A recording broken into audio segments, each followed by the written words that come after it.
Hoje vamos conversar sobre um fato da era em que se discute se a Terra é redonda ou achatada, que as escolas deveriam ensinar criacionismo e não falar sobre evolucionismo, e que a humanidade tem apenas 2 sexos. Vocês podem pensar que eu estou falando do século XV. Não se preocupe, não mudamos o foco do programa para um podcast de história geral. Esse é um ano 2020. Mas por que eu estou discutindo isso? O que tem a ver com saúde? Nos tempos de hoje, tudo.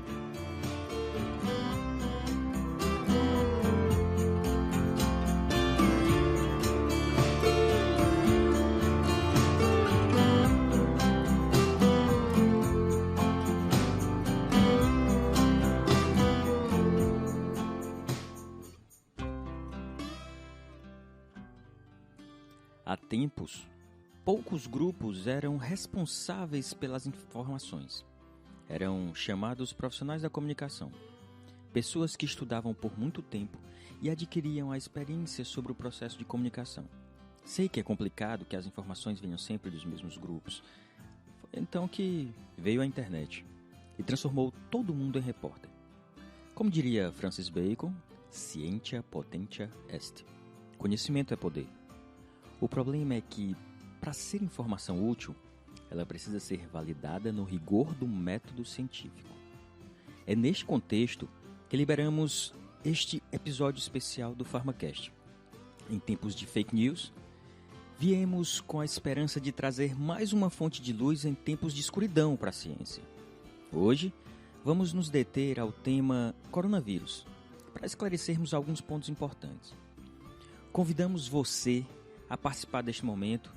Aproveita o seu isolamento para ouvir esse episódio, no qual vamos procurar responder algumas perguntas repetitivas e outras nem tanto, mas sempre baseados em fatos científicos publicados em achados reais de pesquisadores de todo o mundo. Nos acompanhe nessa jornada e vamos embarcar nesse cruzeiro pelos fatos científicos. E para isso, trouxemos a bordo a farmacêutica e professora de farmacologia, Ana Luísa Martã, a biomédica e professora de virologia, Ana Ruth Sampaio, e o médico infectologista e professor, Dr. Pablo Pita. E eu, farmacêutico e professor, Pablo Farias. Além de nós, outros 2 convidados são muito importantes e não poderiam faltar de forma alguma. Você e a ciência.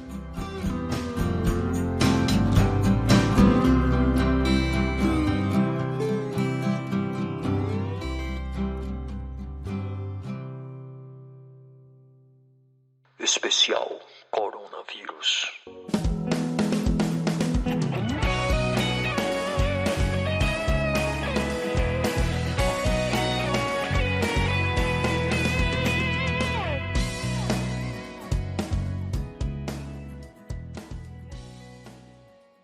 Bom, e para a gente começar a conversar sobre coronavírus, é importante a gente entender aqui o que é um vírus.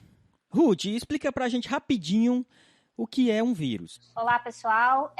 Basicamente, o vírus ele é um parasita intracelular obrigatório. Então, de uma forma geral, essa informação vai condicionar todas as viroses, porque o vírus precisa entrar em uma célula para iniciar o seu processo replicativo. Além de ser um parasita intracelular obrigatório, é uma estrutura muito simples, que é constituída de material genético, DNA ou RNA, e tem uma cápsula proteica, que é o capsídeo, em algumas situações. Além disso, ele tem também o envelope. Então, no caso específico do coronavírus, ele é um vírus envelopado. Eu queria até aproveitar. O que é esse envelope? Eu tenho uma pergunta mais básica ainda. O bicho é vivo ou não? A grande dúvida que a gente tinha Eu assisti o podcast de vocês. E eu, pessoalmente, acredito que ele é vivo. E existe um trabalho aí mais recente que estabelece uma linhagem aí que, de fato, comprova que ele seria vivo, mas eu acho que a gente vai com essa questão polêmica. Eu sempre falo nas aulas de virologia sobre isso.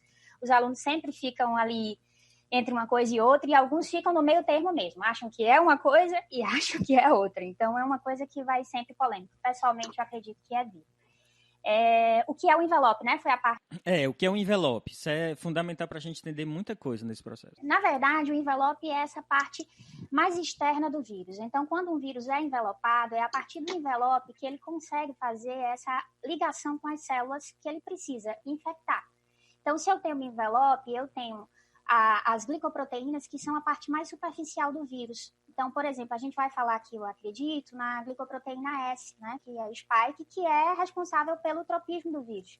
Então, se a gente vai ter, por exemplo, um vírus respiratório, esse vírus precisa conseguir entrar nas células respiratórias, do trato respiratório superior, do trato respiratório inferior, e assim isso vai sendo definido pelo que tem na sua superfície. No caso do coronavírus, ele é um vírus envelopado que tem glicoproteínas na sua superfície. A constituição é a mesma da membrana plasmática da célula. A gente precisa lembrar que, como ele é um parasita intracelular obrigatório, ele não vai fazer um trabalho hercúleo para produzir nada do zero. Então, ele tem que se aproveitar de toda a estrutura que a célula tem.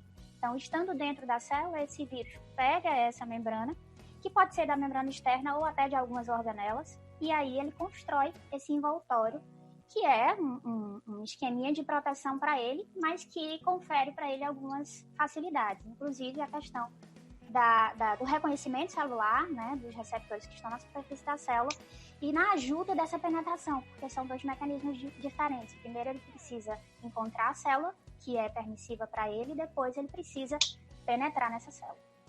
É interessante que essa proteína S, né, que é a spike, está como um alvo, um possível alvo, inclusive divulgada para vários pesquisadores utilizarem a estrutura dela, que ela foi determinada, a estrutura em 3D, foi feita a cristalografia dessa proteína, para que pesquisadores possam identificar alvos moleculares que se liguem a ele e impeçam essa ligação com o alvo, né? E é muito interessante, Pablo, porque na verdade ela tem dois domínios, né? Ela tem o S1 e o S2. E esses dois domínios, eles são comparados, por exemplo, com o coronavírus que tinha associação em 2003 com a SARS.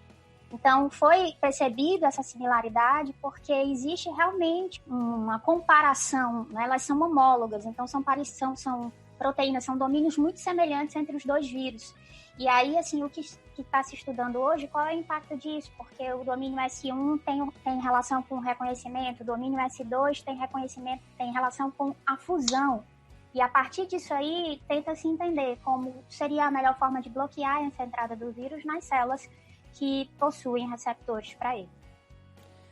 Tá, então, Pablo, por favor, explica pra gente o que é a Covid-19. Bom, a gente está falando de o Covid, né? É o nome da doença, né? Que a gente tá lidando.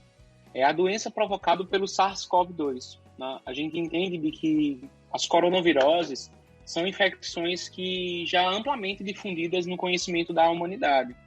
A gente tem relatos aí desde 1965, que foram os primeiros relatos das estruturas dos coronavírus.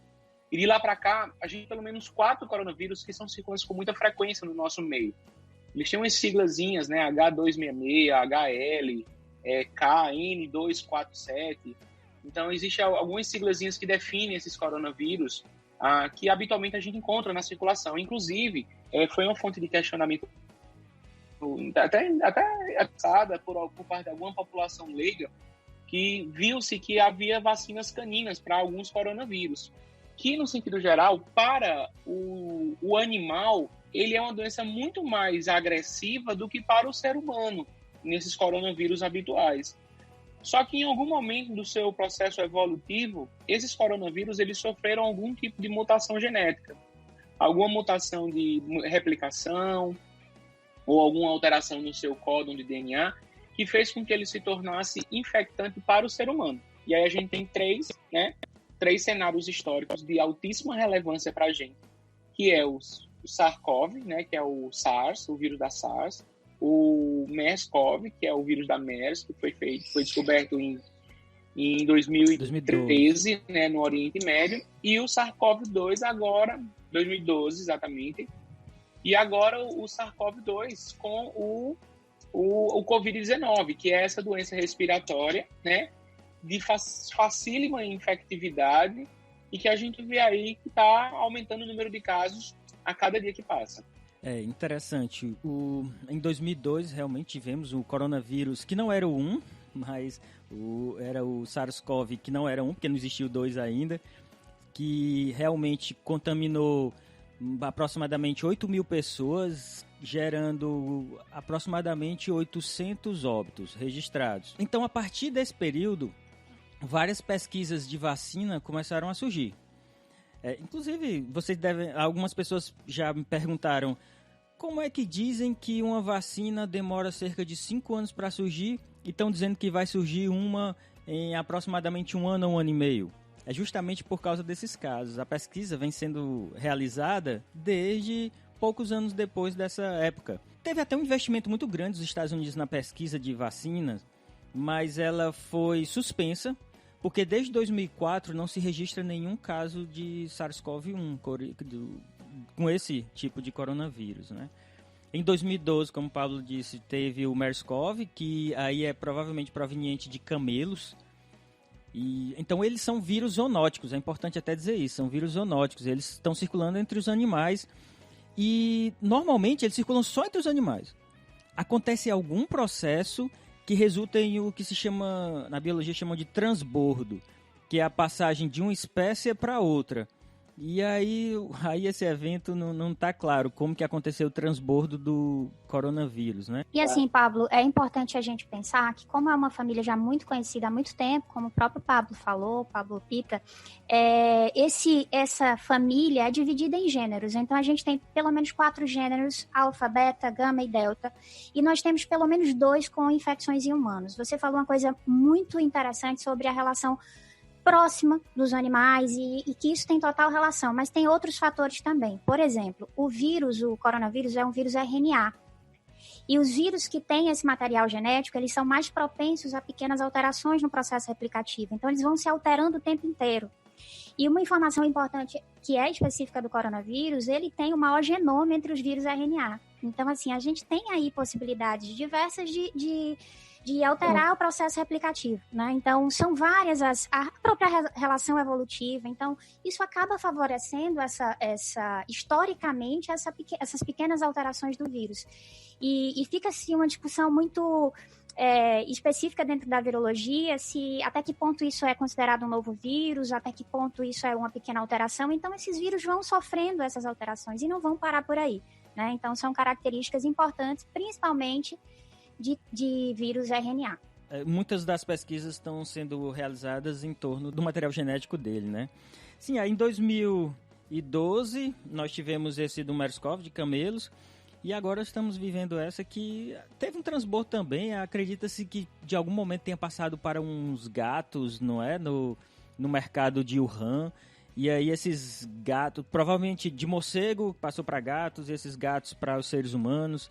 Mas ainda tudo isso está em investigação. Pablo, por favor, explica pra gente mais ou menos sobre o tempo de incubação desse vírus, quanto tempo demora para eles transmitir, como é que é essa situação da transmissão? Eu acho, Pablo, que essa é a pergunta que vale R$1 milhão, né? Porque tudo que a gente lida e tudo que a gente encontra em relação ao Covid-19, muito do que a gente estabelece, ele vem muito comparativo com o SARS em 2002. Exatamente por isso que Ruth falou.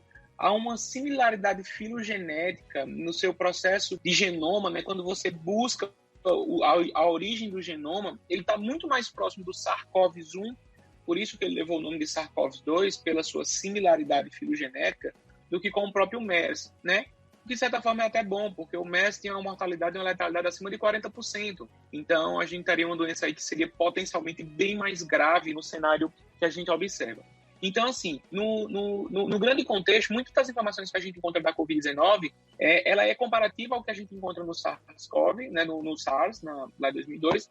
E eu sempre gosto de dizer nas minhas falas, quando eu estou falando com alguém está perguntando, todo o conhecimento que a gente está descobrindo da Covid-19 é praticamente como a gente estivesse consertando um carro com ele em movimento. Então, a gente está descobrindo as coisas acontecer de acordo com o que vem aparecendo. O que a gente tem hoje escrito é o seguinte: entrou em contato com o vírus, em torno de 5 dias você está começando a apresentar os primeiros sintomas, né? A febre e a tosse são os sintomas que são observados com mais prevalência na grande maioria dos pacientes, tá? Se não for os dois juntos, a febre e a tosse, certamente um dos dois vai estar presente, tá? Onde a febre é bem mais prevalente. Mas certamente você tem que ter pelo menos um dos dois. Até mesmo porque o próprio vírus, né, ele tem um tropismo na capacidade de infectar os pneumócitos secundários. Então, ele vai gerar o processo inflamatório e ele vai apresentar sintomas respiratórios. Existe casos sem sintomas respiratórios? Existe, já relatados na literatura. 1.100.000 casos, aproximadamente, certamente a gente vai ter manifestações atípicas, né? Mas lembrando de que são manifestações raras, né, desse cenário. E aí a gente tem um período de incubação que pode variar até 14 dias. Então, a gente vai ter 5 dias a grande média da grande maioria da população. E aí, quando a gente tem um número muito grande de casos, essa média ela se torna muito real no nosso dia a dia, né? Porque a gente pega um apanhado muito grande de pacientes. Então, 5 dias é um número bem real. Porém, alguns pacientes afirmam, né, alguns relatos que podem chegar até 14 dias, né? E 14 é um número muito cabalístico no cenário da Covid-19, porque a gente tem utilizado muito esse número nas definições de isolamento, quanto tempo a pessoa vai ficar curada, exatamente porque a gente acredita que, após esse período, a chance de você ter se infectado, se curado ou não ter pego é muito grande. Então vai de 5 dias para começar a apresentar os sintomas, e tem alguns pacientes que com 10 dias ainda não tem sintomas. Então provavelmente esse é o principal motivo dela se disseminar tão rápido, não é? Porque eles ficam circulando muito tempo sem qualquer sintoma, não seria isso, não? Talvez não, Pablo, talvez não. Muito se discute sobre essa forma da transmissibilidade do Covid, e eu, particularmente tá? E aí eu deixando bem claro aí aos seguidores do PharmaCast, que assim, isso é uma opinião muito pessoal minha, porque assim, a gente não consegue encontrar, Pablo, uma robustez nos trabalhos científicos que quando afirmam-se sobre as formas de transmissão. Então, assim, a gente sabe que é uma doença de altíssima transmissibilidade, mas ela não consegue se comparar, por exemplo, a um sarampo, tá? A gente tem uma variável, né, que a gente chama de R0, que é a capacidade infectante do micro-organismo, né? Então, se a gente comparar o R0 da SARS-CoV e o R0 do sarampo, que é uma transmissão por aerossol e é uma transmissão por gotícula, né? O Covid e o sarampo aerossol, o Covid gotícula, a gente encontra aí um R0 de aproximadamente 3 a 4 para o Covid, né? Contando todos os números de casos, e para o sarampo de 15. Então, assim, a chance de transmissibilidade do sarampo é muito maior. Por que a gente não vê surto de sarampo acontecendo? Porque tem vacina. Então, quando a gente começa a ter o pico epidêmico do sarampo, o que acontece é produção em massa de vacina que já é estabelecida e bloqueio vacinal na população. Então, a gente consegue conter os picos epidêmicos dessas doenças que são mais transmissíveis. Então, assim, muito se consegue se discutir sobre a transmissibilidade e a possibilidade de transmissibilidade dos pacientes assintomáticos. Como eu falei para vocês, antes da gente começar, um artigo da Nature, que saiu agora, no finalzinho do mês, fala na casuística de 9 pacientes, né? Então, assim, 9 pacientes que eles avaliaram a carga viral no momento inicial da doença e viram que tinham um pico de carga viral aproximadamente entre 3 e 4 dias de sintomas. E aí, quando eles avaliam isso, eles sugerem que essa carga viral já poderia estar positiva na orofaringe 2 ou 3 dias antes do acometimento. Mas ainda é muito frágil, é uma informação ainda muito frágil. E aí tem um outro ponto que é muito importante. E aí, assim, é um ponto que a gente bate muito na tecla dos hábitos de higiene pessoal. Porque a transmissão por contato, ela é algo muito real. Quando você considera, por exemplo, a transmissão por contato com hepatite A, por exemplo, que é a mais famigerada transmissão por contato, transmissão fecal oral, é um vírus que ele não permanece vivo muito tempo no ambiente. Então, mas mesmo assim, ele é um vírus ainda bem viável, porque a gente consegue ver isso. Então, por exemplo, se a gente fizesse um rastreio na população geral hoje, quem teve hepatite A? Praticamente todo mundo. Porém, é uma doença que é autolimitada, é uma doença que é potencialmente grave em um número muito pequeno de casos. Mas se a gente fizer a sorologia para hepatite A, que é por contato, todo mundo já teve, praticamente todo mundo já pegou, tá? E aí a gente só reforça que as nossas medidas de prevenção de contato são muito frágeis. Muito frágeis. Então, se você tem um vírus que pode passar viável em uma superfície metálica em torno de 3 a 4 dias, isso é uma chance de transmissibilidade por contato astronômica. Então, Quantas pessoas pegam na maçaneta de uma porta? Quantas pessoas pegam na maçaneta de um carro? Quantas pessoas pegam no corrimão de escada? Quantas pessoas pegam dinheiro? Então, assim, quantas pessoas teclam na maquineta do cartão de crédito e pega ali? A gente está falando, e é uma coisa que eu falo muito com meus alunos, assim, quantas unidades, falando em bactéria, mas o equivalente, quantas unidades formadoras de colônias são necessárias para poder gerar um processo infeccioso? Basta uma. É fácil uma unidade formadora de colônia infectar? Não, não é fácil. Mas se eu tenho uma bactéria possível ser infectante, ela vai poder infectar. Talvez o meu sistema imune consiga compensar, consiga controlar. Mas qual universo de 10 elevado a quantos milhões de vírus eu vou conseguir deixar quando eu clico ali na minha maquineta do cartão de crédito e alguém vai com o mesmo dedo e clica naquele momento? Então, assim, a transmissibilidade por assintomático é uma possibilidade. Mas eu estava discutindo com um colega assim, os trabalhos eles mostram mais ou menos o cenário assim, o copo é meio cheio ou o copo é meio vazio. Então, por exemplo, quem está com muito medo acaba vendo a transmissibilidade por assintomático muito real. Mas quem está com o pé um pouquinho mais no chão, observa por esse lado e faz, não, pode transmitir? Pode, mas também pode não estar transmitindo. Porque os outros cenários de transmissibilidade por contato, eu particularmente acho muito importante. Eu, como infecto, que visualiza essa parte de higienização das mãos e a gente monitora isso por conta das bactérias multiresistentes, a gente vê que a taxa de higienização das mãos pelos profissionais de saúde, que aqueles profissionais que são mais ligados em fazer a higienização, é muito falha. Se a gente fizer um levantamento da higienização das mãos, trabalhos mostram em 20%, 30% de adesão na higienização das mãos. Ou seja, de cada 10 profissionais de saúde, 3 estão higienizando de forma correta. Imagine a população geral, a população leiga, a população que não entende disso. Então, assim... E a população que às vezes não tem recurso suficiente, né? Exatamente. Então, assim, talvez a falta de um recurso, né, não ter disponível uma água limpa para lavar a mão, não ter disponível um sabão para poder fazer a higienização, ou até mesmo o próprio álcool a 70%, talvez seja um dos motivos por essa grande transmissibilidade, tá?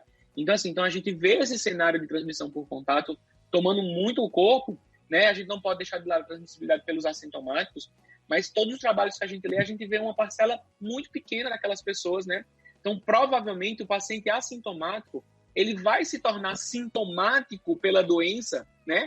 Então, é muito raro você ter um paciente. E outro questionamento, aí, Ruth pode até me ajudar nesse sentido. Por exemplo, às vezes a PCR, quando eu vou fazer, nos 3 primeiros dias de sintomas, ela é negativa porque eu não consegui alcançar o pico ainda.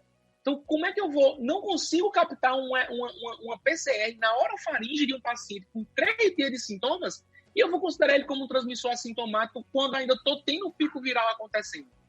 Então, essas questões ainda geram muito entrave e muita controvérsia. Eu acho que o grande ponto aí é realmente a gente está tentando descobrir as coisas enquanto as coisas vão acontecendo.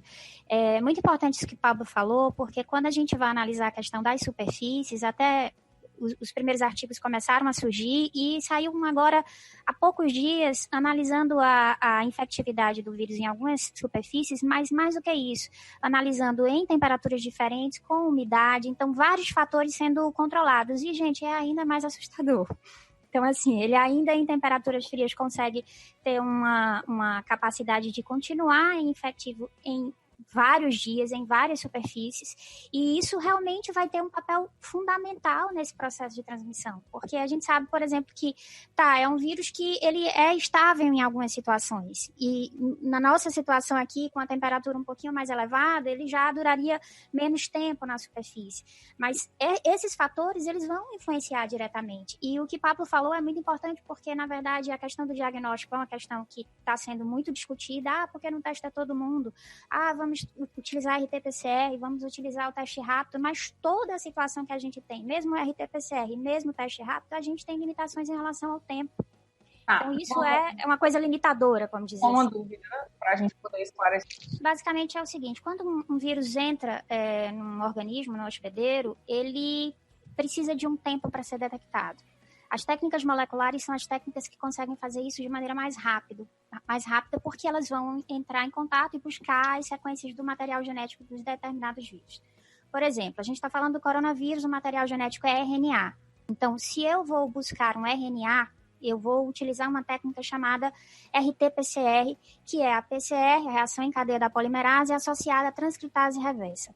Então, essa técnica é uma técnica utilizada padrão ouro para diagnosticar coronavírus. Só que assim, vamos pensar, Nós temos acesso a isso de forma disseminada? Não temos, não é a nossa realidade, não é a realidade do Brasil e arrisco dizer, não é a realidade do mundo, né? Então, o que é que a gente passa agora, por que a gente passa por dificuldade? Por várias situações. Primeiro, uma dificuldade técnica, poucos laboratórios fazem essa técnica.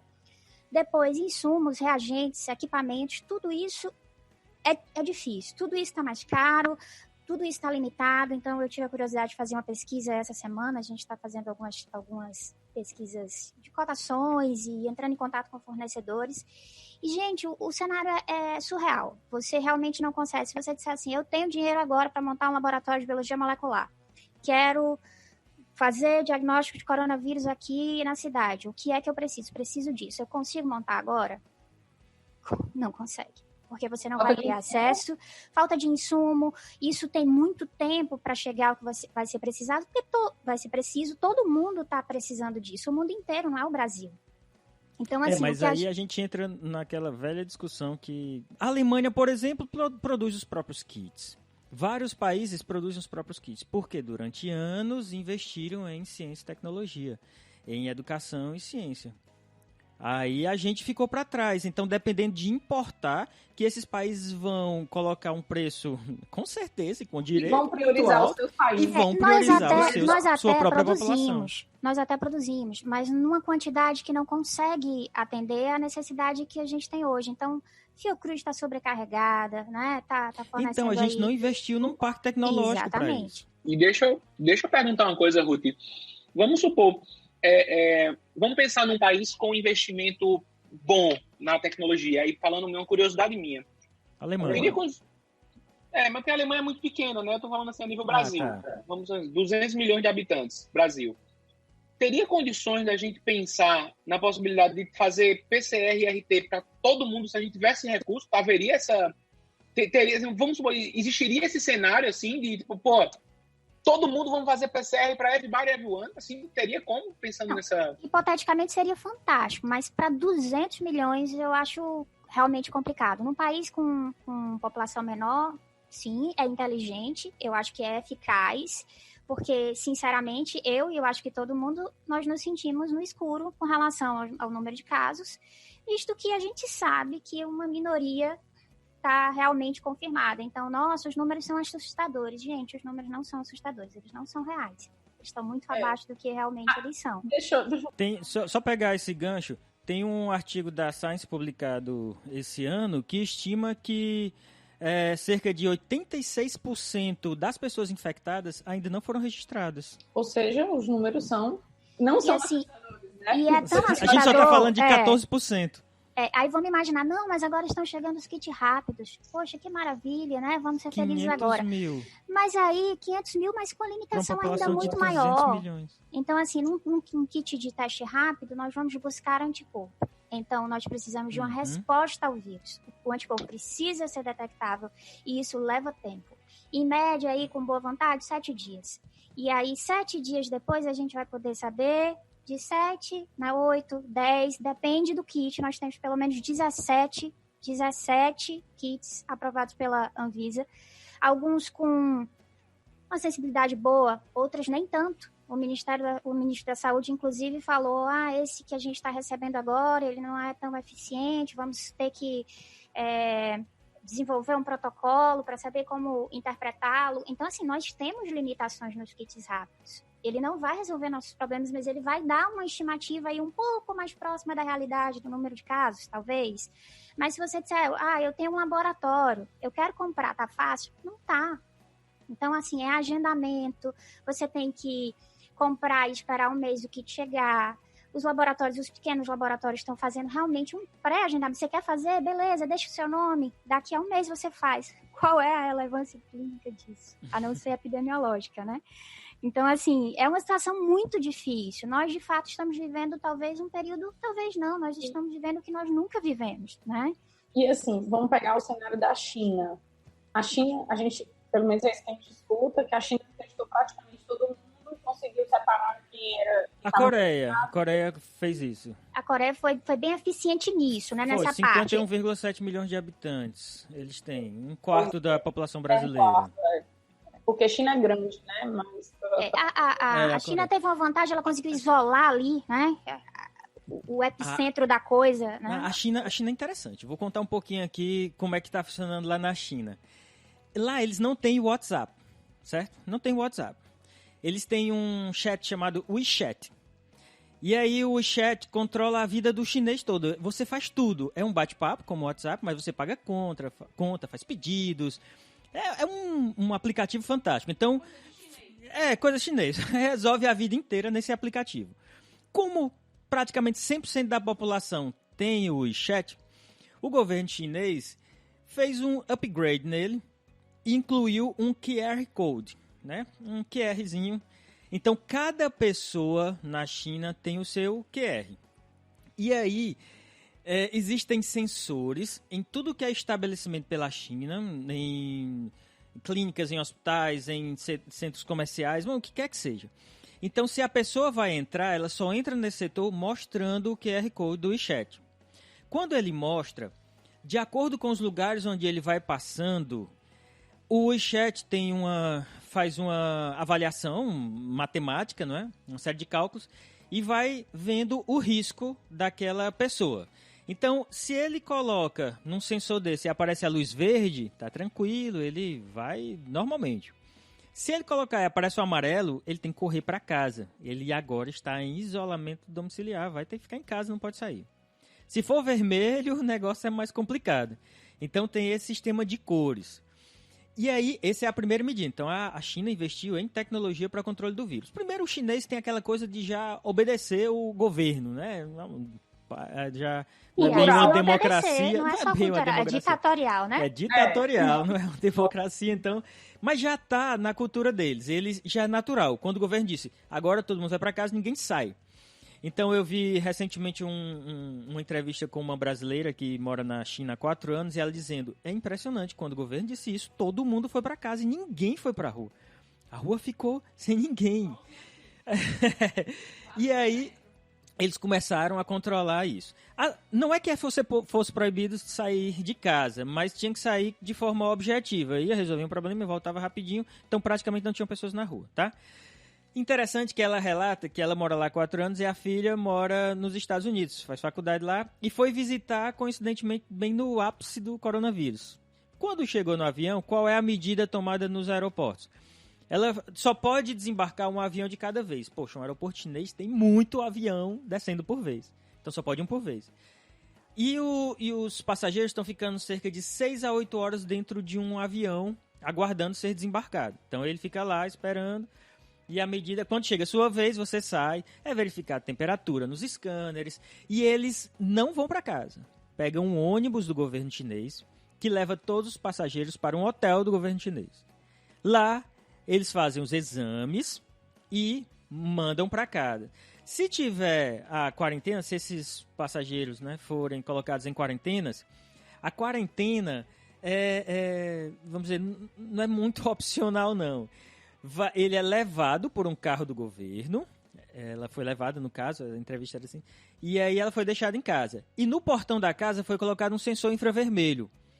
Que são 2 contatos. Se o portão abrir, ele perde o contato, não é? E aí soa um alarme e aparece imediatamente um representante do governo para dar uma advertência e tudo mais.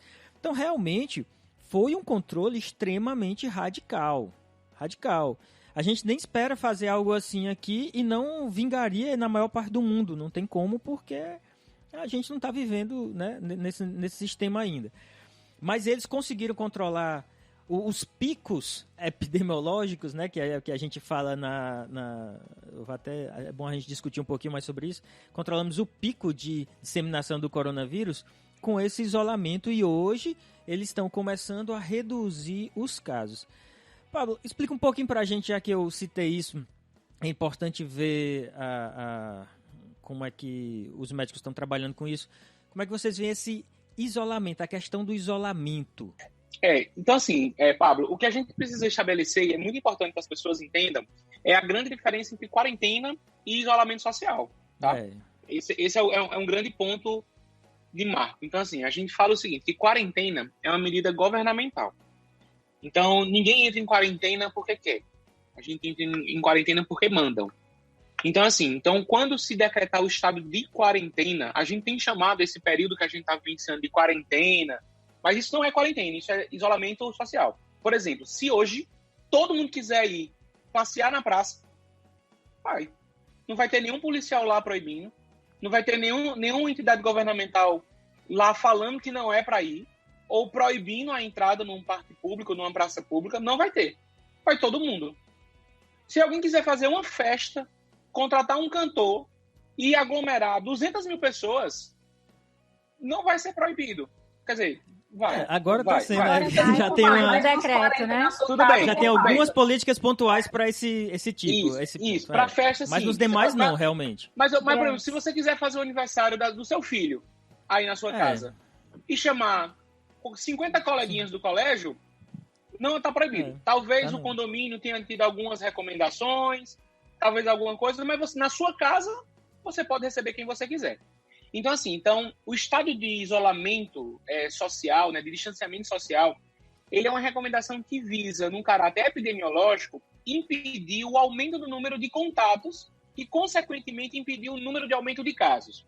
Então, qual é o impacto disso? O impacto disso é, se eu tenho menos casos se contaminando, quanto mais o tempo passa que eu não tenho novos casos sendo contaminados, quem adoeceu segue curando, né? E quem não se contaminou não é fonte de contaminação para um outro cenário. Então, se eu tenho um período de incubação que varia de 5 a 14 dias, então a transmissibilidade desse paciente durante esse período, né, que a gente sabe que é incerta, ou quando eu tenho sintomas respiratórios, eu continuo no ambiente disseminando o vírus, aquele vírus pode ser viável na superfície durante um período X e as pessoas podem se contaminar durante aquele período em que aquele vírus está viável. Então, isso acaba que aumenta o número de transmissões. Então, assim, do ponto de vista infeccioso, vamos dizer assim, da infectologia, a gente manter hoje um distanciamento social, ele é útil para diminuir o número de casos. Quanto menos casos a gente tem, menor a chance de casos graves e menor a chance de necessidade de terapia intensiva, que é o calo maior do Covid. Menor sobrecarga do sistema. Exatamente. Porque se a gente pensar de que 80% dos casos de coronavírus não estão sendo diagnosticados, está mirando nos olhos, né, mirando os nossos esforços para os casos, para 20% dos casos que relativamente são mais relevantes, mais graves, ou seja, mais sintomáticos. Então, se a gente colocar tudo isso no universo de pacientes, o número de casos que precisam de UTI é muito pequeno a porcentagem.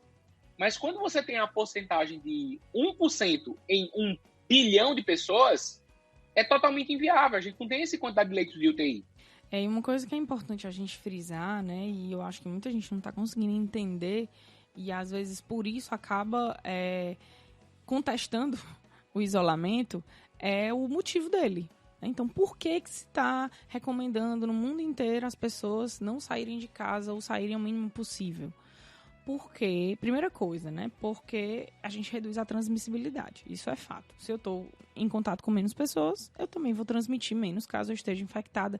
Eu tendo sintoma, não tendo sintoma, independente do grau de transmissibilidade, sintomático ou assintomático. Então, se eu tenho menos contato, menos transmissão. E o outro motivo por que eu preciso reduzir essa transmissibilidade agora? Porque eu não posso sobrecarregar o sistema de saúde. Então, esse é o motivo. Se a gente conseguisse ter um sistema de saúde que aguentasse todo mundo doente ao mesmo tempo, a melhor coisa era que todo mundo estivesse na rua.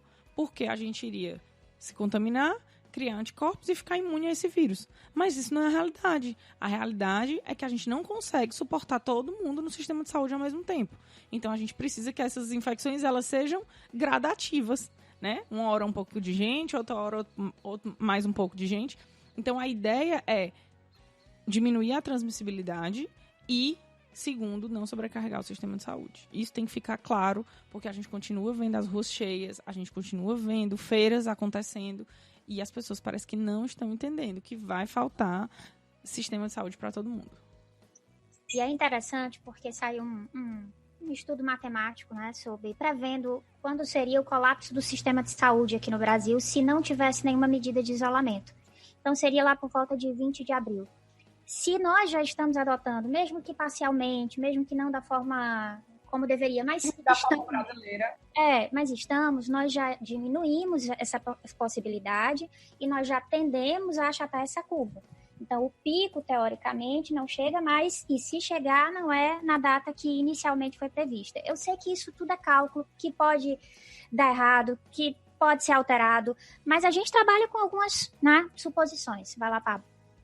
E é importante lembrar também, Ruth, que assim, muito tem se falado no pico epidêmico em 20 de abril, mas as pessoas têm que lembrar o seguinte: se a gente continua tendo novos casos, esse pico ele pode acontecer dia 30, dia junho, no São João. Exatamente. E mais do que isso, por exemplo, não vai ser o único, por né? Exemplo, exato. E programar um São João, por exemplo, para junho, talvez a gente possa estar diante da segunda onda epidêmica que vai acontecer em julho. A ideia ela é muito hipotética e é muito básica. Se eu impeço novos casos durante 14 dias, a gente elimina a doença. Concorda? Se eu não tenho nenhum novo caso com 14 dias, eu elimino a doença. Mas as pessoas doentes estão passando tanto tempo internadas, mas são pelas complicações, não é? Não pela virulência em si. Exato. Porque aí a gente entra no cenário clínico da manifestação grave da Covid. Que aí você causa uma hipoxemia severa, onde o paciente precisa ir para a UTI, ele entra naquela situação que a gente chama de SARA, Síndrome da Angústia Respiratória Aguda, que é um quadro inflamatório extremamente importante a membrana basal alveolar. Você cria um processo inflamatório extremamente importante, com dificuldade de troca gasosa, e aí o paciente passa de 2 a 3 semanas entubado na UTI. Coisa que, teoricamente, deveria passar 5, 6 dias, num quadro habitual, por exemplo, ele vai passar 3 a 4 semanas. E aí, por exemplo, na SARA, esse é um período básico, mas se você perguntar em uma UTI quantas SARAs ele atende por mês, SARA real mesmo, talvez umas 2 ou 3. Então, isso não sobrecarrega o serviço. Agora, quando você tem 10 leitos de UTI e os 10 em SARA, é o desastre. Agora eu queria fazer uma pergunta, né? Pablo comentou assim, em 14 dias, o isolamento é recomendado por 14 dias. Com 14 dias a gente acaba com o coronavírus. Por que 14 dias? Que comportamento é esse? Que característica é essa do vírus que em 14 dias a gente acabaria com ele?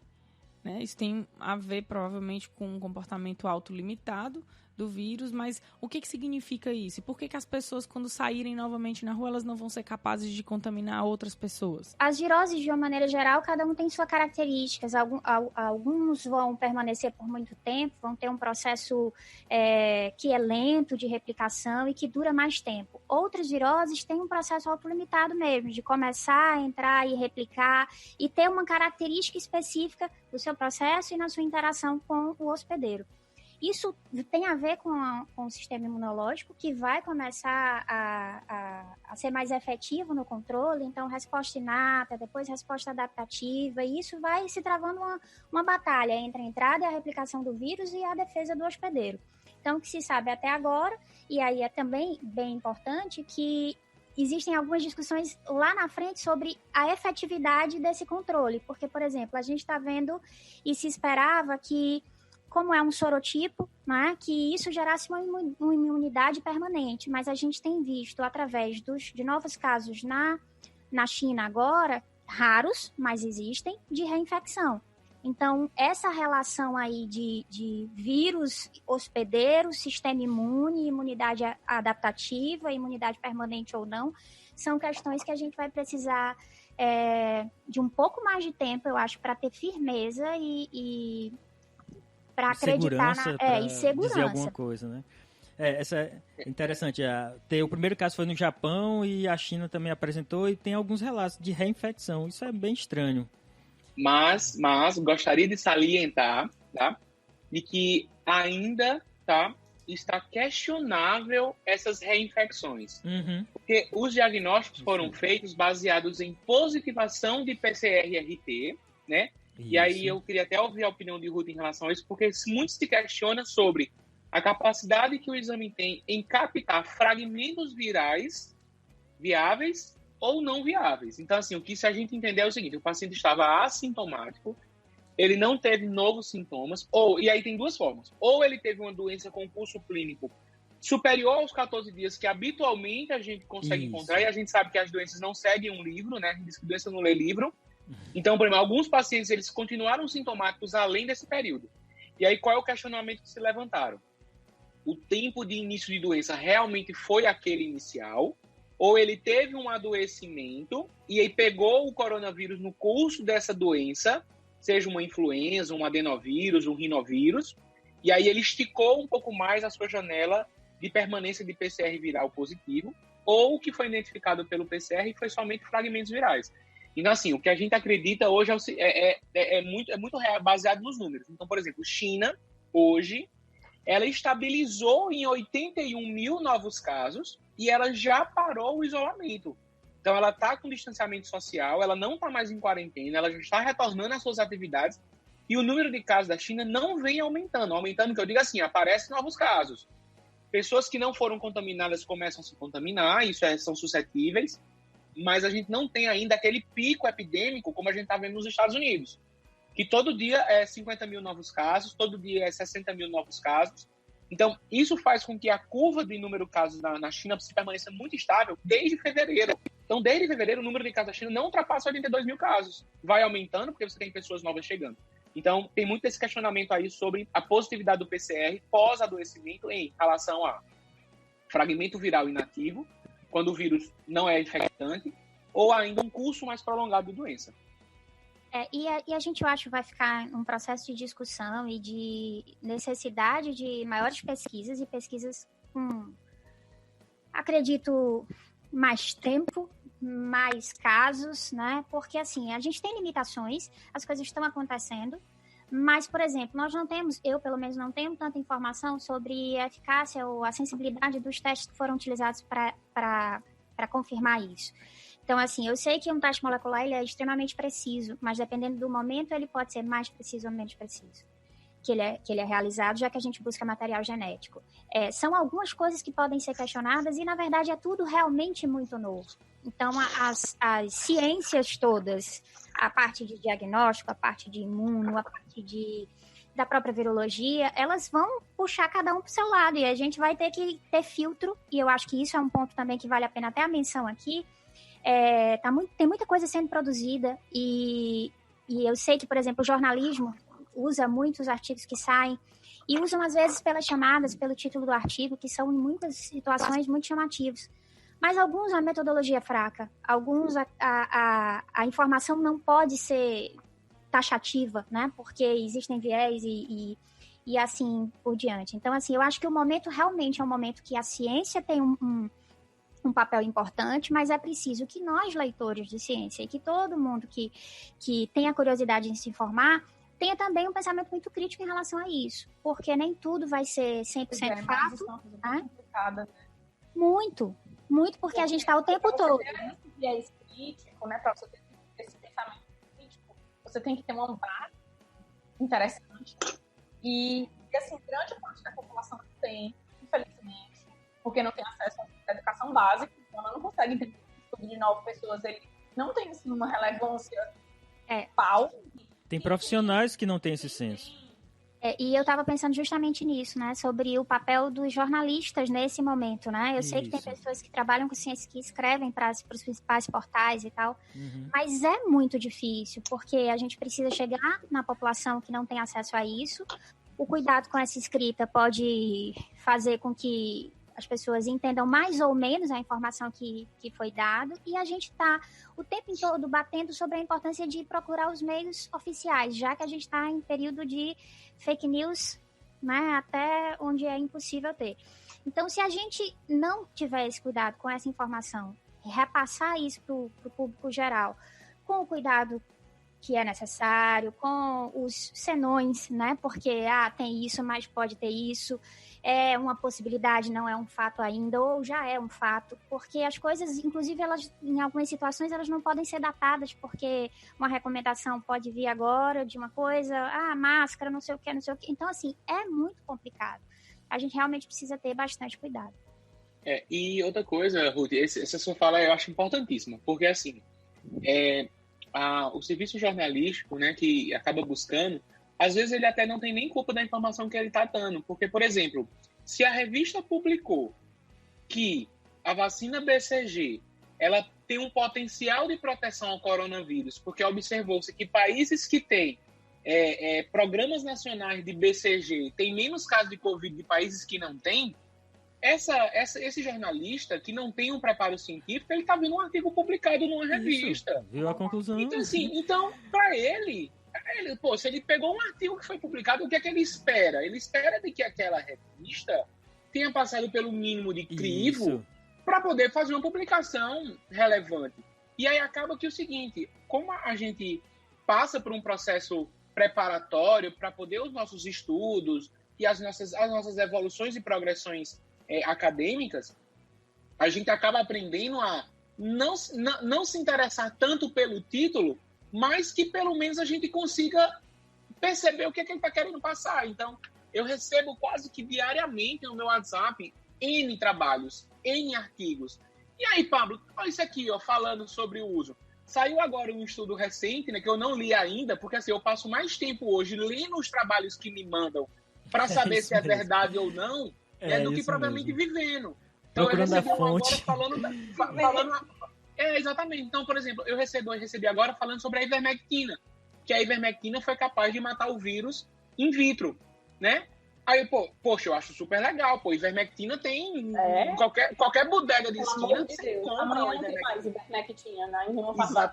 Exatamente. E aí, por exemplo, matou in vitro. Pablo ainda não leu, né? Não li ainda. A história da não li ainda. Por exemplo, os pacientes os pacientes com doença autoimune ficaram sem tratamento. Meus pacientes com chikungunya, eu não estou conseguindo tratar eles com dor crônica. Não porque consigo. o pessoal não tem noção, solta um foguete lá não sei aonde, o pessoal corre, não sabe o que é. Isso. E aí, por exemplo, esse negócio da ivermectina, assim, eu não sei qual foi a dose. De repente, ele utilizou a dose de, 200 microgramas de ivermectina, que é totalmente contra a vida humana, e matou o vírus. Pô, beleza, ótimo, né? Então, assim, qual é a relevância disso? Também. Exato. E aí, assim, né, eu acho assim que, inclusive, me entristeceu muito ver revistas de impacto muito grande publicando artigos sem um rigor técnico mínimo. E que são revistas que, assim, se sai uma publicação, você diz, eu assino embaixo. Mas vamos entender também isso. Calma, vamos entender. A ideia da ciência no mundo é que existe muita coisa nova, a gente sabe muito pouco sobre isso, embora não seja uma família de vírus recente. Mas a gente ainda sabe muito pouco sobre os coronavírus. Aí, qual é a demanda da ciência? Foi definido que quem tiver alguma informação, publique. E aí, essas informações vão servir de base para que outras mais robustas possam surgir. Então, a demanda da ciência hoje na pesquisa do coronavírus é isso. Tanto que o PubMed, por exemplo, liberou todos os artigos científicos indexados nela de forma gratuita. Então, está todo mundo deixando o acesso à ciência muito maior agora, porque é preciso ter informação. E aí, então, tem que estar por aí rodando para você consultar. A ideia é essa. Se você tem um relato de caso, publique. O outro vai aparecer com um relato de caso e aí daqui a pouco nós temos 50 relatos de caso. Aí a gente pode ter uma informação relevante e ver que esses relatos não são nada. Só até hoje de janeiro, 2.613 artigos sobre coronavírus publicados. Pois é, mas aí eu sentei agora. Tenho 100 artigos que eu não li ainda. Então, eu tô lendo 100 artigos. Desses 100, podem ter aí 50 que não valem nada. Mas eu vou perder todo o meu tempo lendo esses 50. Pode ser que eu não consiga chegar nos 100 artigos, porque 100 artigos são muitos. Eu fico só com 50 que não são tão bons. Exatamente. Então, se eu não tenho esse crivo, eu não vou ter acesso à informação que eu deveria ter. Mas eu sei que é uma situação complicada, porque é um momento difícil, de fato. Então, talvez o volume, a velocidade das coisas até explique um pouco esse processo um pouco mais frouxo de qualidade, de análise. A qualidade da informação, é isso mesmo. Mas, de fato, é muito difícil, porque se você disser assim, não, agora eu vou passar todo esse momento voltado a me atualizar sobre o que tem sido produzido, você lê de tudo. Com importância e sem importância. Uma prova disso é a ideia dos tratamentos, as publicações sobre tratamentos, que vocês já falaram, né? Essa história da ivermectina, que ninguém sabe nem como é que tá, mas o fato mais icônico foi a hidroxicloroquina, que um artigo com vários questionamentos metodológicos, que avaliou 30 pessoas, mostrou algum benefício, e aí pronto, criou uma corrida atrás da hidroxicloroquina. Paulo, deixa eu falar desse artigo particularmente, que eu tive a oportunidade de ler o escopo dele. Era assim, eram previstos 44 pacientes, só foram testados 30 e poucos, e não foi randomizado, ou seja, ele escolheu quem ele ia tratar com hidroxicloroquina, né? Então, assim, e outra coisa, estão se questionando sobre o efeito da hidroxicloroquina na ação viral, né? Mas já tem outros trabalhos que estão falando do efeito da hidroxicloroquina no que a gente chama de tempestade de interleucinas, que seria um evento catastrófico, né, de picos de interleucinas, onde ela poderia agir no sentido de impedir esse pico, fazendo com que o paciente não sofresse tanto processo inflamatório, mas não agredisse tanto promove o curso da doença, da infecção. Você tem uma maior sobrevida do vírus, vamos dizer assim. E sobre esse pico inflamatório, né, esse boom de interleucinas que Pablo comentou, eu vi um trabalho esses dias interessante, mostrando pacientes que são imunossuprimidos, que em teoria são pacientes de risco, né, porque tem seu sistema imunológico reduzido. Então, pessoas portadoras de doenças autoimunes que fazem uso de anticorpos monoclonais para esse uso, né, para esse fim, para a doença que ela tem. E aí essas pessoas, quando contraem o coronavírus, elas têm menos agravamento das complicações respiratórias, né? E por que isso acontece?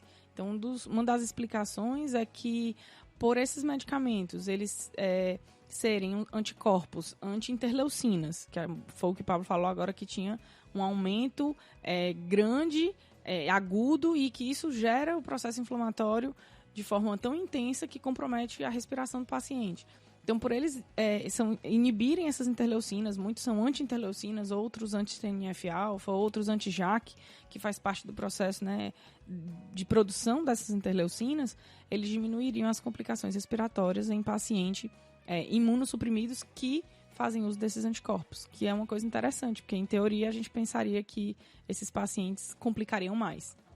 Assim, nós vamos ter resposta para isso? Vamos. Atualmente, eu posso registrar aqui que tem 2 estudos importantes. Existe muita gente pesquisando. Vamos dizer, a pesquisa de fármacos, hoje, nos tempos modernos, surge a partir dos estudos in silico. Então, divulgou-se estruturas que podem ser alvo do vírus, e aí os químicos farmacêuticos, os químicos medicinais, vão fazer desenhos de estruturas, de moléculas, que podem ter uma maior adesão a esses alvos moleculares, tá? Então surge daí. Nessa fase, tem aproximadamente 30 moléculas sendo estudadas hoje. Dentre elas, a hidroxicloroquina.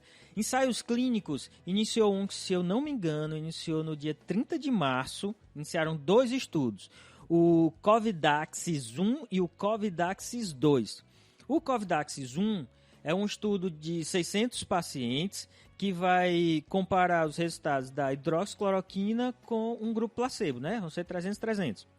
E o Covidaxis 2 vai utilizar uma associação de lopinavir com o ritonavir e o outro grupo, placebo. Olha aí, Pablo, você tem bastante experiência com esses 2 fármacos.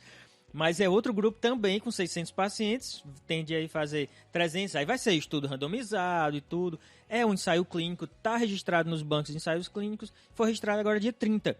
Então, a gente tem resposta para isso logo? Tem não. Agora, entenda, é uma fase 3, porque todos esses medicamentos já estão no mercado. Então, a gente não vai precisar passar por estudo pré-clínico, clínico de fase 1, fase 2, que são demorados. Ele é mais rápido, mas não é tão rápido. No mínimo, na melhor das hipóteses, nós temos aí alguns meses para ter um resultado mais concreto desses estudos. E fora outros que estão vindo por aí. Mas isso é algo que aí você tem ciência rigorosa exercendo seu papel, tá? Então é assim que está funcionando. E quanto a medicamento, aí, pessoal, eu vou dizer para vocês, isso é o mais próximo do que a gente tem de uma resposta mais concreta. O resto tem muito estudo empírico. A partir de resultados preliminares, hoje tem uso de hidroxicloroquina com azitromicina, a hidroxicloroquina isolada, então tem alguns estados que estão assumindo alguns protocolos. O Pablo pode falar um pouquinho mais sobre isso? O Ministério da Saúde ele aprovou o uso da hidroxicloroquina para pacientes com Covid-19, sendo pacientes em estado grave, né, em terapia intensiva. E aí cada estado assumiu protocolos institucionais próprios. Então, o estado do Ceará, ele estabeleceu para a rede pública, né, o uso da hidroxicloroquina nos pacientes críticos, graves, tá? Eu, particularmente, confesso a vocês que sou um fã da azitromicina, não só pelo efeito antibacteriano que ela promove, mas também por um efeito aí meio que velado de uma ação imunomoduladora. Então, assim, eu concordo muito mais com o uso da azitromicina no seu potencial imunomodulador para o Covid-19 do que própria da hidroxicloroquina em questão. Não estou querendo dizer aqui de que não vou prescrever hidroxicloroquina, acho que pelo contrário. Eu acho que se eu trabalhar no hospital e no hospital tiver o protocolo de hidroxicloroquina, eu vou seguir o protocolo hospitalar. Vale ressaltar que desde 2006 já está comprovado que a hidroxicloroquina tem realmente um papel antiviral. Existem estudos desde 2006 que comprovam realmente essa atividade. E é baseado nessa história, nesse fato, que estão adotando o uso da hidroxicloroquina agora. Assim, foi o primeiro, né, gatilho para isso. Isso. Mas... E aí, assim, só retomando, né, não estou querendo dizer aqui de forma nenhuma que não irei usar. Acho que quando os estudos se tornarem um pouco mais seguros, até mesmo porque é uma droga que não é livre de efeitos colaterais, né, retinopatia, alargamento do segmento QT, né, lesões cutâneas, problemas hepáticos, então, assim, é uma droga ricamente complexa, né, eu tive uma resistência grande para usar ela na chikungunya, mas, assim, eu não tinha vazão para meus pacientes, eles não conseguiam chegar ao reumato, então eu avancei o meu passo terapêutico até a hidroxicloroquina e tenho tido boas respostas, gosto muito da droga, acho que é uma droga bem, bem tranquila para esse controle.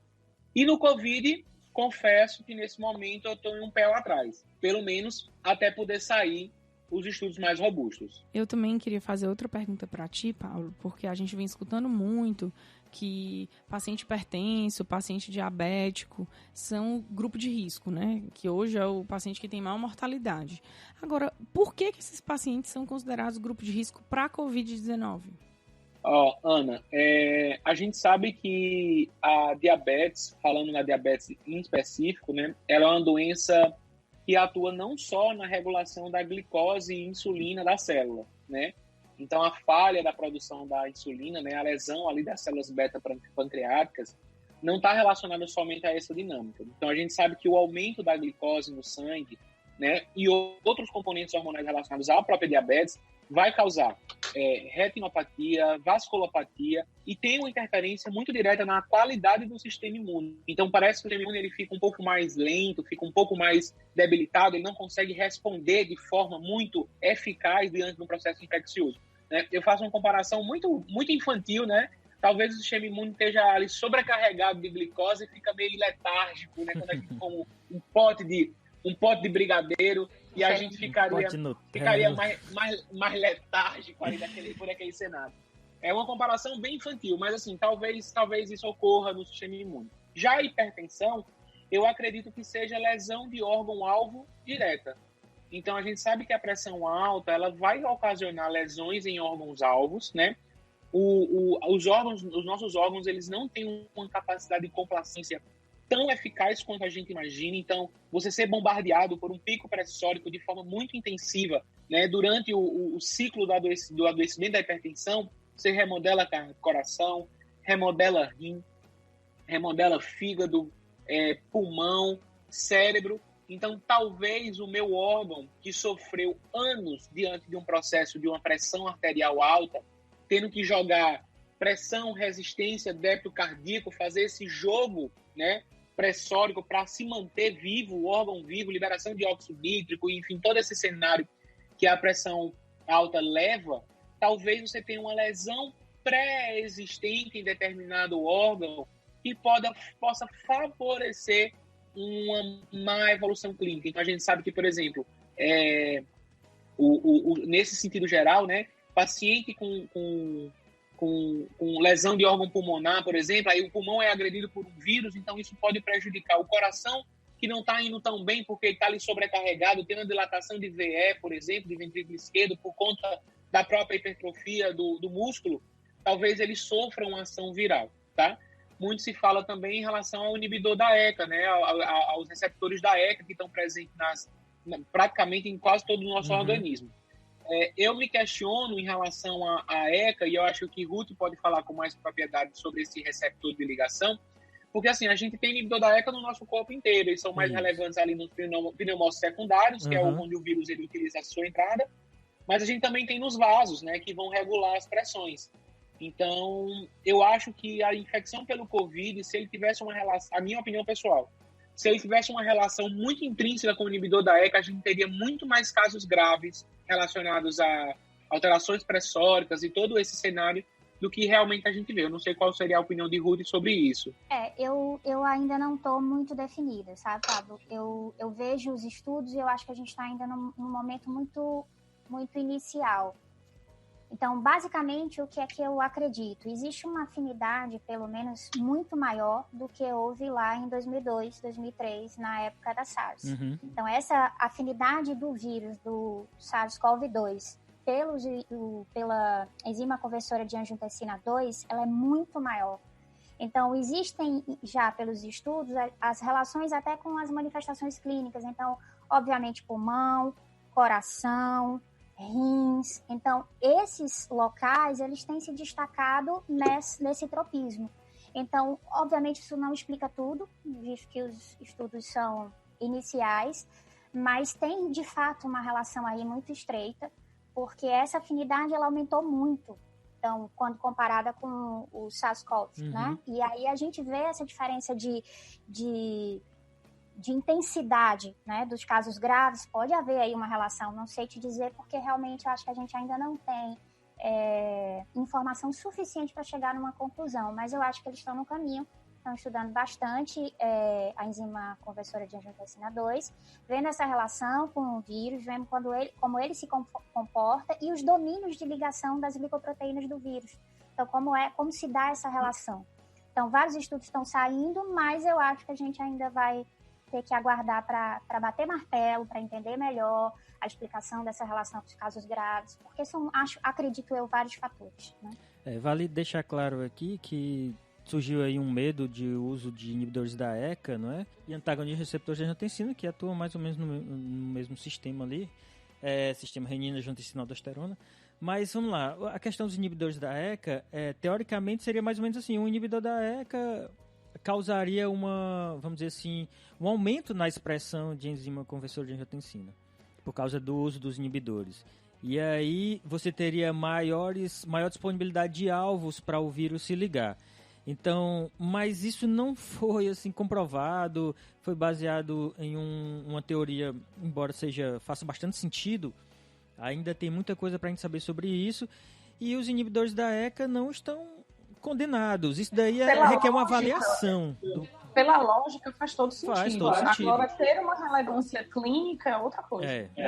Então, a gente tem diversas interações medicamentosas que elas são moleculares e que elas não têm relevância clínica no paciente. São as interações teóricas.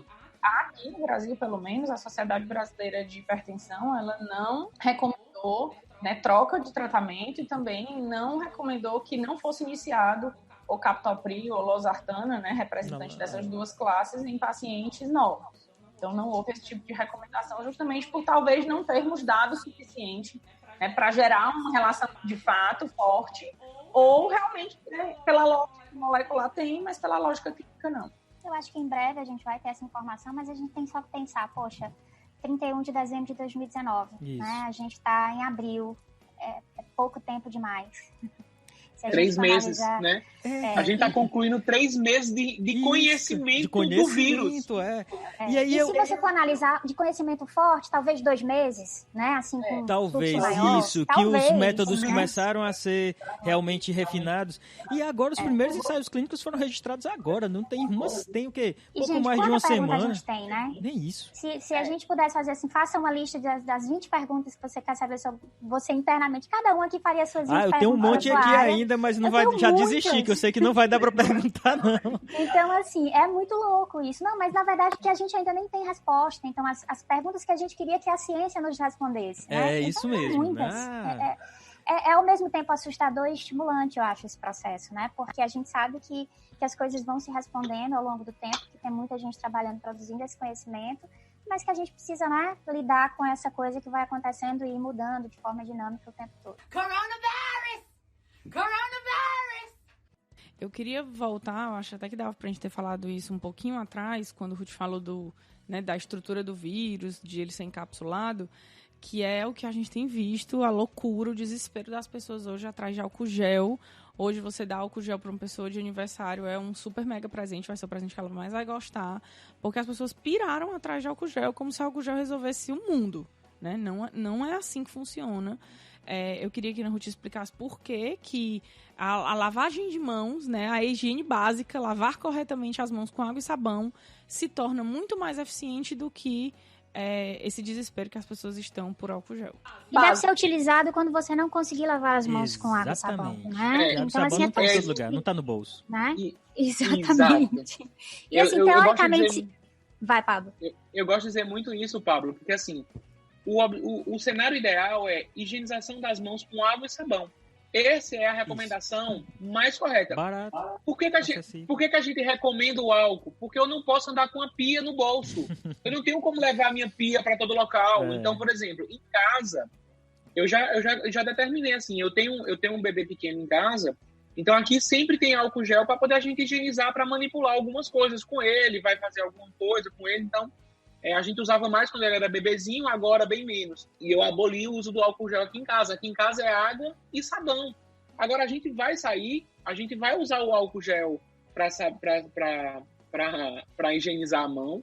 E isso vai fazer com que a gente tenha essa mobilidade, né? Mas o Ruth vai falar aí pra gente por que é efetivo, né? É efetivo e aqui em casa, inclusive, eu estou passando esse período de isolamento todo com um pequenininho tubo de álcool gel que eu não consegui comprar. E ele tá lá, praticamente intacto. Até porque se a gente tá em isolamento, ótimo, porque a gente tá perto da pia, dá pra usar. A pia tá no bolso. Tá no bolso. Então, assim, basicamente, pessoal, a estrutura do vírus, como eu disse, nesse caso específico do coronavírus, ele é um vírus envelopado. Então, por ele ter envelope, que é uma constituição muito parecida com a membrana plasmática, então a gente tem lipídios ali, né? E aí, esse ato, que também não pode, é até importante dizer, a gente não pode só colocar na conta de lavar a mão, não é qualquer lavagem, e embora isso seja já muito discutido e falado, algumas pessoas esquecem lavar a mão ali, daquele jeito que a gente sempre estava acostumado a lavar. Isso não é eficiente. Então, existe sim um processo mecânico nessa necessidade de lavar a mão com água e sabão, porque é preciso que seja, de fato, um processo um pouco mais lento, demorado e cuidadoso, lavando todas as partes da mão, porque o vírus pode estar em qualquer cantinho desse. Então, assim, a ideia é destruir a estrutura do vírus, destruir esse envelope. E aí ele fica inviável, né? E ele consegue destruir esse envelope do vírus justamente porque é sabão, né? Se a gente for fazer um comparativo, se eu pegar uma frigideira, colocar óleo, fritar batata frita, como é que eu vou limpar essa frigideira depois? Se eu jogar só água, eu vou conseguir lavar a frigideira? Não consigo, eu preciso do sabão, eu preciso do detergente, né? Porque ele gera ali vamos dizer assim, uma desintegração dessa gordura, e ao desintegrar essa gordura, eu consigo limpar aquela superfície. E é exatamente isso que acontece na nossa pele. Se eu só passar água na minha mão, eu não vou conseguir desfazer esse envelope do vírus e, consequentemente, eliminá-lo da superfície da minha pele.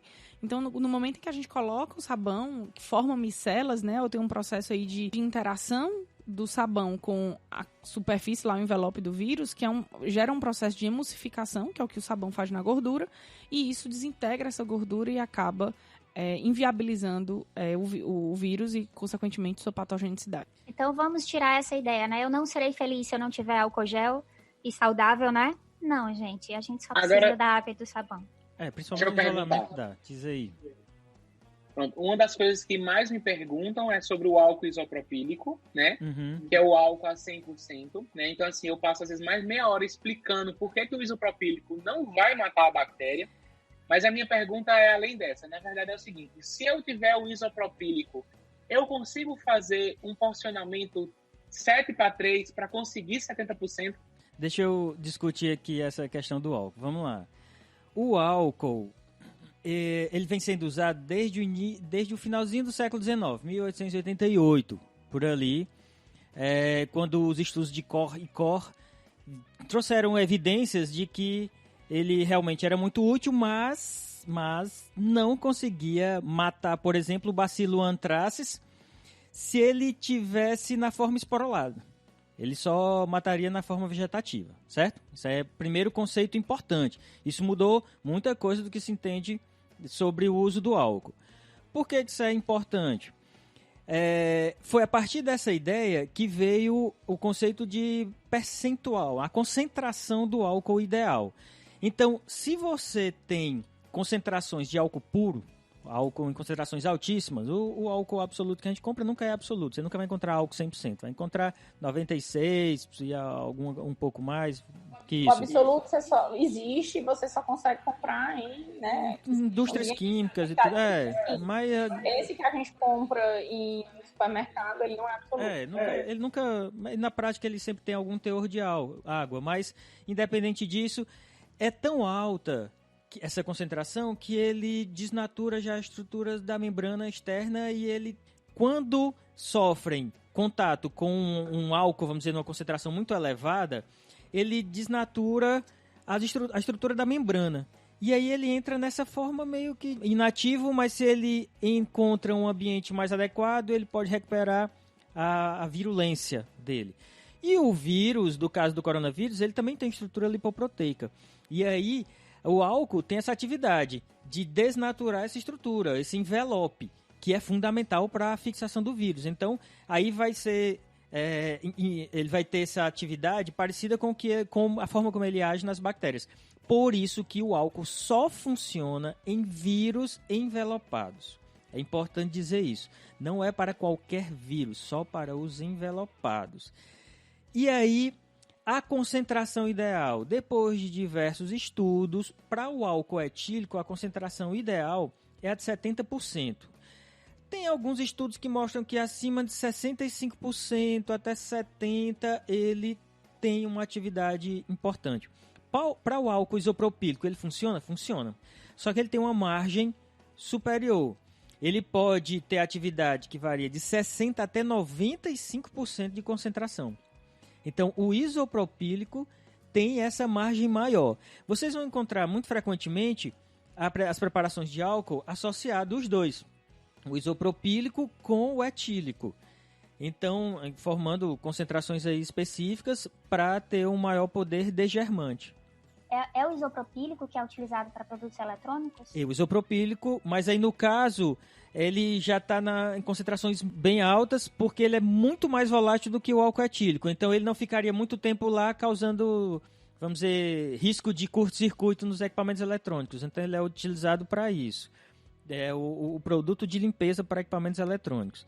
Então, a questão é essa. A presença de altas concentrações de matéria orgânica também numa superfície já foi comprovado que pode diminuir a atividade microbicida do álcool. Por isso que lavar as mãos com água e sabão previamente é indispensável. Não adianta você estar com a mão, como a gente diz no Ceará, né, na maior ceboseira, e aí passar álcool que você não vai fazer uma higiene adequada. Então, o álcool é para uma higiene mais fina. É preciso tirar a grande quantidade de sujeira com água e sabão e depois usar o álcool no dia a dia. Só vai funcionar dessa forma. Diz aí uns exemplos de vírus envelopados, só que veio agora aqui para o pessoal entender. Zika, dengue, chikungunya, HIV. Então, super legal. Os vírus da hepatite B, da hepatite C, da hepatite D. Então, são divertidos. O influenza é um vírus respiratório que também é envelopado. Então o álcool é útil ainda para uma grande quantidade de vírus, né? Exatamente. Ao meio-dia, as bandeiras das prefeituras de todas as cidades italianas foram hasteadas à metade. Um sinal do luto vivido pelo país que viu morrer nos últimos 30 dias cerca de 12 mil pessoas por causa do novo coronavírus. A prefeita de Roma, Virginia Raggi, recordou as pessoas que estão lutando para proteger o país, principalmente os agentes de saúde. Mas citou também todos os outros trabalhadores que não podem ficar em suas casas nesse período, por exercerem atividades estratégicas. Em todo o território italiano, prefeituras e outros setores públicos aderiram ao momento de homenagem. Uma questão importante, só para esclarecimento, sobre o álcool de posto de gasolina, que esse não está faltando. Por que eu não posso usar o álcool de posto de gasolina? É interessante dizer que o álcool do posto de gasolina está na concentração de, se não me engano, 93 graus. Então, está em 93% aproximadamente. Então, ele está bem fora da faixa que vai ser útil, além de resíduos, né, que podem aparecer aí das peças das máquinas, pode ter até resíduo de chumbo e tudo, então ele não é o adequado para esse tipo de utilização. Mas principalmente pela alta concentração dele. Ele está em 93 graus Gay-Lussac, né, que é a forma de apresentação de concentração do álcool. Então vamos aqui, só para a gente fechar, porque o que muita gente quer saber é, afinal, pelo amor de Deus, dá para tratar esse diacho desse coronavírus? Tem uma pergunta, uma coisa que é um medicamento que a gente não falou ainda, o oseltamivir. E aí, eu vi que tem algumas pessoas utilizando, alguns profissionais utilizando, mas eu lembro que nos estudos do coronavírus da infecção de 2003, tem uns grupos que estão pesquisando o oseltamivir desde essa época, e para ele, tem vários estudos, inclusive eu tenho até alguns aqui que mostram que ele não tem atividade nenhuma. Ele tem nada, pelo menos para essa zero, né? Zero mesmo, né? Exatamente. A ideia, Pablo, na verdade, do oseltamivir, nesse cenário de Covid, não é para tratar a Covid. Certo. Né? O nosso objetivo em protocolizar e tornar o oseltamivir como um protocolo terapêutico nesse momento é que a gente consiga retirar dos nossos diagnósticos diferenciais a influenza, certo, que está na zona epidêmica. A gente está vivenciando um processo epidêmico de influenza nesse momento no nosso país. Então, apesar de que a gente aqui no Nordeste não está vivendo uma zona de inverno, a gente tem um período aqui que é conhecidamente como quadra invernosa, que é um momento onde chove bastante, mas não é o nosso inverno. Então, ele é a chuva do plantio, que a gente costuma dizer aqui no Nordeste. Então, assim, esse período chuvoso é o período onde a gente encontra um pico epidêmico muito grande de influenza.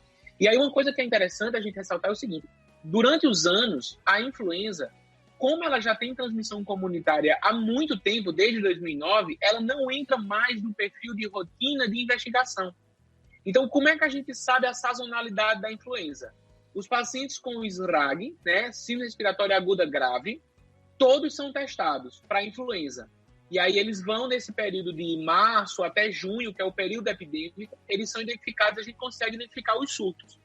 E nas unidades sentinelas que fazem a pesquisa eventual, eles acabam testando de forma randomizada alguns pacientes para encontrar ali a circulação viral.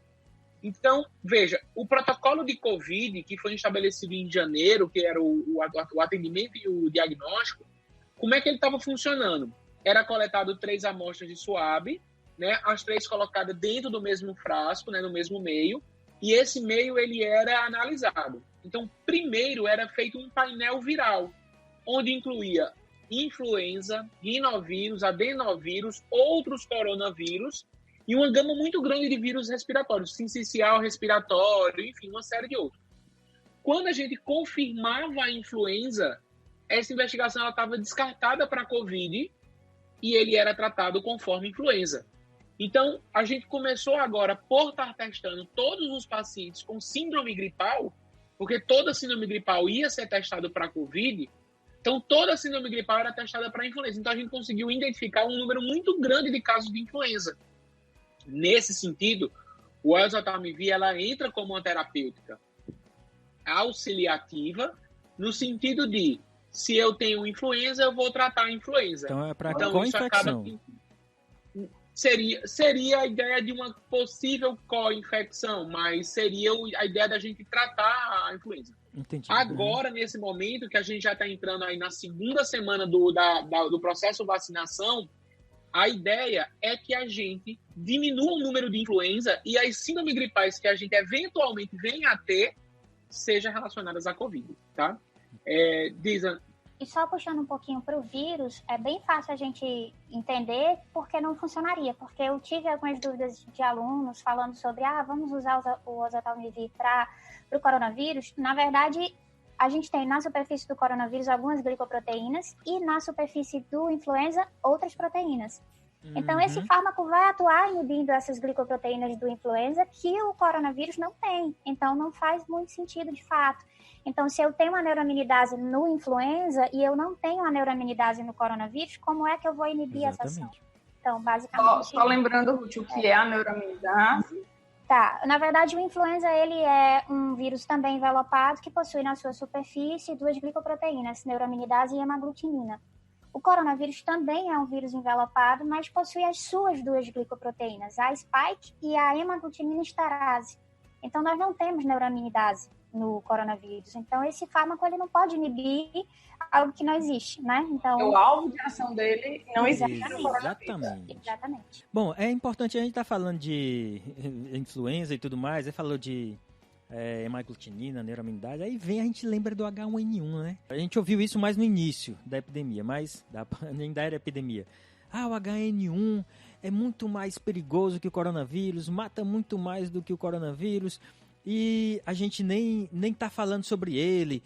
Por quê? Explica aí, Pablo, de uma forma geral, por que a gente não tá falando do H1N1 na mesma intensidade? Na verdade, tá falando, né? Assim, porque o número de casos de Covid é muito grande.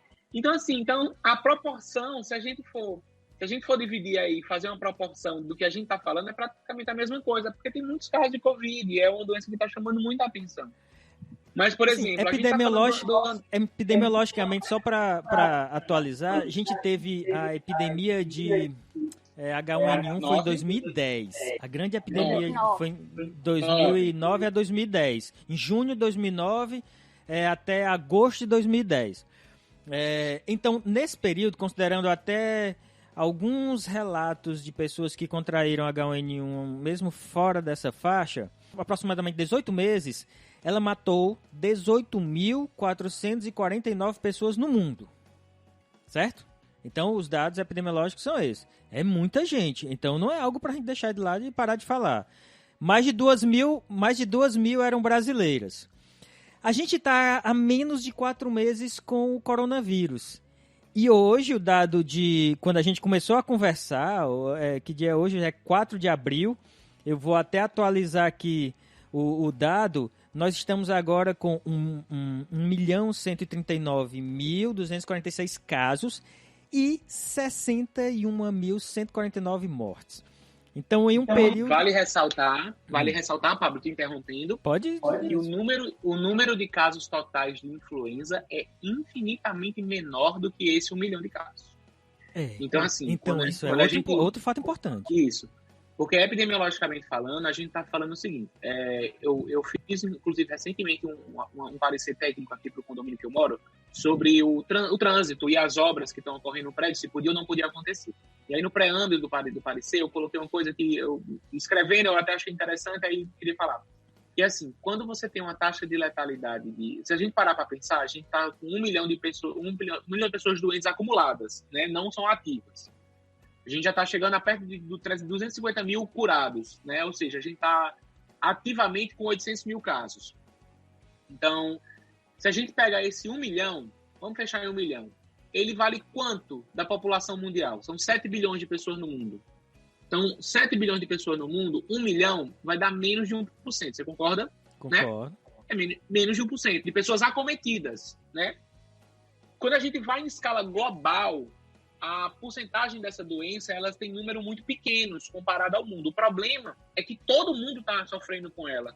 Todos os países do mundo já têm relatos de casos. E todos os países têm muitos casos.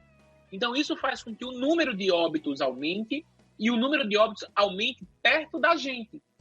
Porque a gente vai começar a lidar com a doença que vai estar batendo na nossa porta. Então, muito do que a gente vê sobre o medo, o pânico, e eu queria que a gente pudesse falar disso um pouquinho no final aqui do cast, que é assim, as pessoas estão refletindo sobre a sua possibilidade de morrer, que é algo que a gente não pensa, é algo que a gente não reflete. Então, esse medo está trazendo medo para os profissionais de saúde, para a população em geral. O leigo nem tanto, porque ele não está tendo acesso à informação que a gente tem. Mas quando você vê o profissional de saúde que come muito das publicações que saem, ele acaba criando com isso. Então, assim, se a gente parar para pensar, são 200 mil mortes em um universo de 1 milhão, isso vai dar o quê? 2%, menos de 3% de mortalidade? É baixo. Agora, é um número exorbitantemente alto, porque o volume de doentes é muito alto. Então, assim, é uma doença que tem a sua relevância epidemiológica por conta do grande volume de dados. Qualquer outra doença com essas taxas de letalidade, certamente a gente não olharia, não veria, talvez a gente nem ligaria. Mas são 1 milhão de casos no mundo, isso é muito relevante. Entendeu? Se for e isso fazer a um continha impacto. mesmo, que eu fiz aqui rapidinho, qual é o percentual da população que contraiu o coronavírus hoje? 0,015%. 0,015% da população. Quando a gente fala em valores relativos, né, que é um percentual, é baixo. Mas a gente está numa faixa ainda de ascensão e já passamos de 1 milhão de casos em menos de 4 meses, aí o negócio fica complicado. Mas percentualmente é bem baixo. Isso.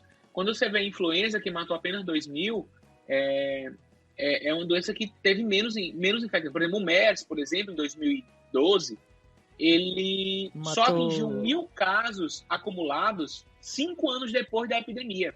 1.000 casos. Mas a letalidade foram dela 790. era de 40%. Não, o MERS foram 790 mortes. É como você disse antes, ele foi um percentual, foi um pouco maior do que o do SARS-CoV-1. Exatamente, então 40% de letalidade, ou seja, ele é uma doença tão grave que ele não gerava tantos casos porque a pessoa morria antes de conseguir contaminar. Então, isso tem uma relevância epidemiológica muito grande. A gente não pode desmerecer a SARS-CoV-2, o Covid-19, por ser uma doença branda. Se a gente colocar nessa conta ainda, Pablo, os 86% assintomáticos que estão com a doença, essa taxa de letalidade ela cai assustadoramente ainda mais.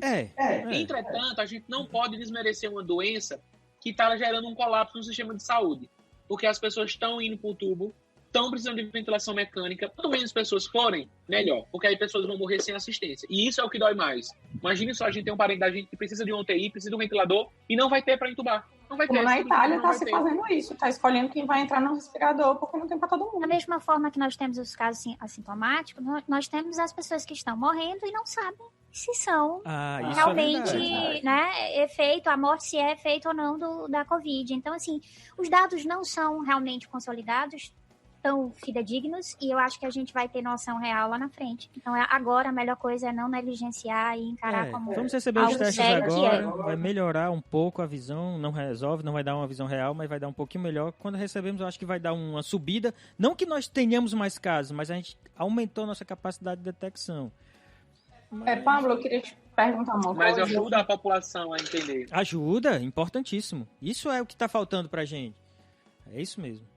A gente fala muito das complicações respiratórias, né, da Covid-19, mas eu tenho visto que muitos pacientes estão evoluindo para sepse, e que isso tem sido também um dos motivos de letalidade. Bom, por conceito, Ana Luísa, a sepse nada mais é do que uma entidade clínica extremamente letal, né, causada por um processo infeccioso. Então, se eu tenho um vírus que está gerando um processo inflamatório grave, isso é a sepse. Então, não há uma necessidade da sepse ser de origem bacteriana. Então, mas o vírus ele pode ter alguma relação?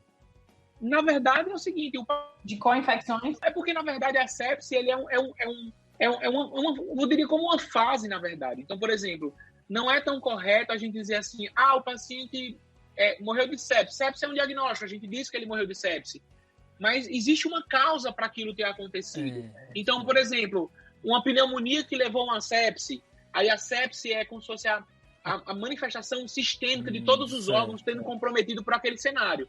Então, por exemplo, assim, de forma muito clara, o paciente com SARS-CoV que evolui para SARA, ele vai ter febre, ele vai ter alteração dos leucócitos, ele vai ter mudança na frequência respiratória, e isso já é um critério de diagnóstico de sepse. Então, ele vai ter uma sepse viral, né? E aí a gente entra em outro cenário, que é outra parte mais longa, mais densa, de que os pacientes internados no hospital, eles estão sujeitos às infecções hospitalares. Então, por exemplo, eu tenho um pulmão acometido pelo Covid, né? Um pulmão fragilizado lá, com suas inflamações, seus infiltrados, e isso é uma facilidade para uma infecção secundária. Então, ele pode pegar uma infecção hospitalar e evoluir para a sepse da infecção secundária e não conseguir sobreviver por conta desse cenário infeccioso grave secundariamente à Covid, entendeu? A China parou por 3 minutos em homenagem aos mais de 3 mil mortos, chamados de mártires desta pandemia. O presidente Xi Jinping declarou o Dia Nacional de Luto e as sirenes soaram em todo o país, inclusive em Wuhan, onde tudo começou. Bom, pessoal, e a gente já está aqui com quase 2 horas de episódio. O negócio flui. Realmente conversar sobre um tema. E olha que nós não respondemos muitas perguntas, porque ninguém sabe como responder essas perguntas. Então isso é uma coisa importante quando se fala em coronavírus. E as nossas angústias, na verdade, né? Com certeza. E aí vem aquela coisa, só para fechar, é uma gripezinha mesmo? A gente tá falando de uma gripezinha? Ao meu ver, não, mas eu vou deixar com um infectologista para responder essa. Passo a bola, Pablo. Como é que é? Só para dar uma visão geral do coronavírus, da situação, a gente tem que ter que nível de atenção e que cuidado, ou a gente realmente pode ficar relaxado? Bom, eu vou falar a minha opinião pessoal, tá? Eu sou criticado por ela, inclusive. Eu acho assim, não tem como a gente não dar devida relevância ao coronavírus em pensar numa doença que tem mais de 1.100.000 casos no mundo, em 4 meses infectou quase que 200 países. Ponto. Esse é o ponto inicial. Então, assim, eu acho que é uma doença que, pela sua característica, 80% dos pacientes eles vão ser oligossintomáticos ou leves, mesmo aqueles diagnosticados, tá? Não estou falando dos que a gente não vai pegar. Então, é uma doença que, em sua característica, ela se mostra uma doença branda, tranquila. O problema é comorbidades e pacientes graves, que são realmente graves. Qual é a parcela da população que vai cair nessa gravidade? Não tem como a gente saber. É uma caixinha de surpresa. Talvez aqueles que têm comorbidades estejam mais sujeitos? Sim, com certeza. Mas quem está fora dessa zona pode estar sujeito? Igualmente. Uma doença que tem uma taxa de infectividade de um R0 de 3 a 4, com 1 milhão de casos no mundo, aumentando a taxa de casos em cerca de 60 mil, 80 mil no mundo por dia, a gente vai ter manifestações atípicas, vai ter manifestações individualizadas, e aí assim, doença, pessoal, não lê livro. Então, cada organismo vai responder de uma forma diferente. Então, qual é a ideia? Manter as recomendações do Ministério da Saúde. Quando é para estar em casa, ficar em casa. Quando for para sair, sair. Se for sair, usar máscara, usar prevenção, se cuidar, higienizar as mãos, tomar os cuidados. Há uma vertente na classe dos infectos, de uma forma geral, que acredita que muitas pessoas vão pegar. Alguns acreditam até que praticamente toda a população do mundo vai ser Covid positiva em algum momento. Talvez isso funcione, de certa forma, como uma proteção, talvez uma vacinação indireta, vamos dizer assim. Se você adquire a doença e produz um anticorpo, não vai pegar novamente. Talvez seja uma forma da gente proteger. Há estudos que falam em Israel sobre isolamento vertical, onde você isolaria uma parcela muito pequena da população e deixaria a população geral se contaminar, porque ela teria adoecimento, ela ficaria em casa, ela melhoraria e ela acabaria fazendo isso. Na minha opinião pessoal, eu acho que é uma doença que vai disseminar muito. A gente ainda está apenas no começo do processo. A gente está gravando no dia 4 de abril, então eu acho que a gente, quando você postar esse podcast, pode ser que a gente tenha um outro cenário epidemiológico. Eu acredito muito, né, que tal a gente possa conseguir aí 2 ou 3 meses de epidemia ainda para poder a gente conseguir uma calmaria, mas a situação ainda está apenas começando. Então, cuidado, né, atenção, cuidado nas ações. A gente está falando com o público acadêmico, então eu acredito que isso é relevante.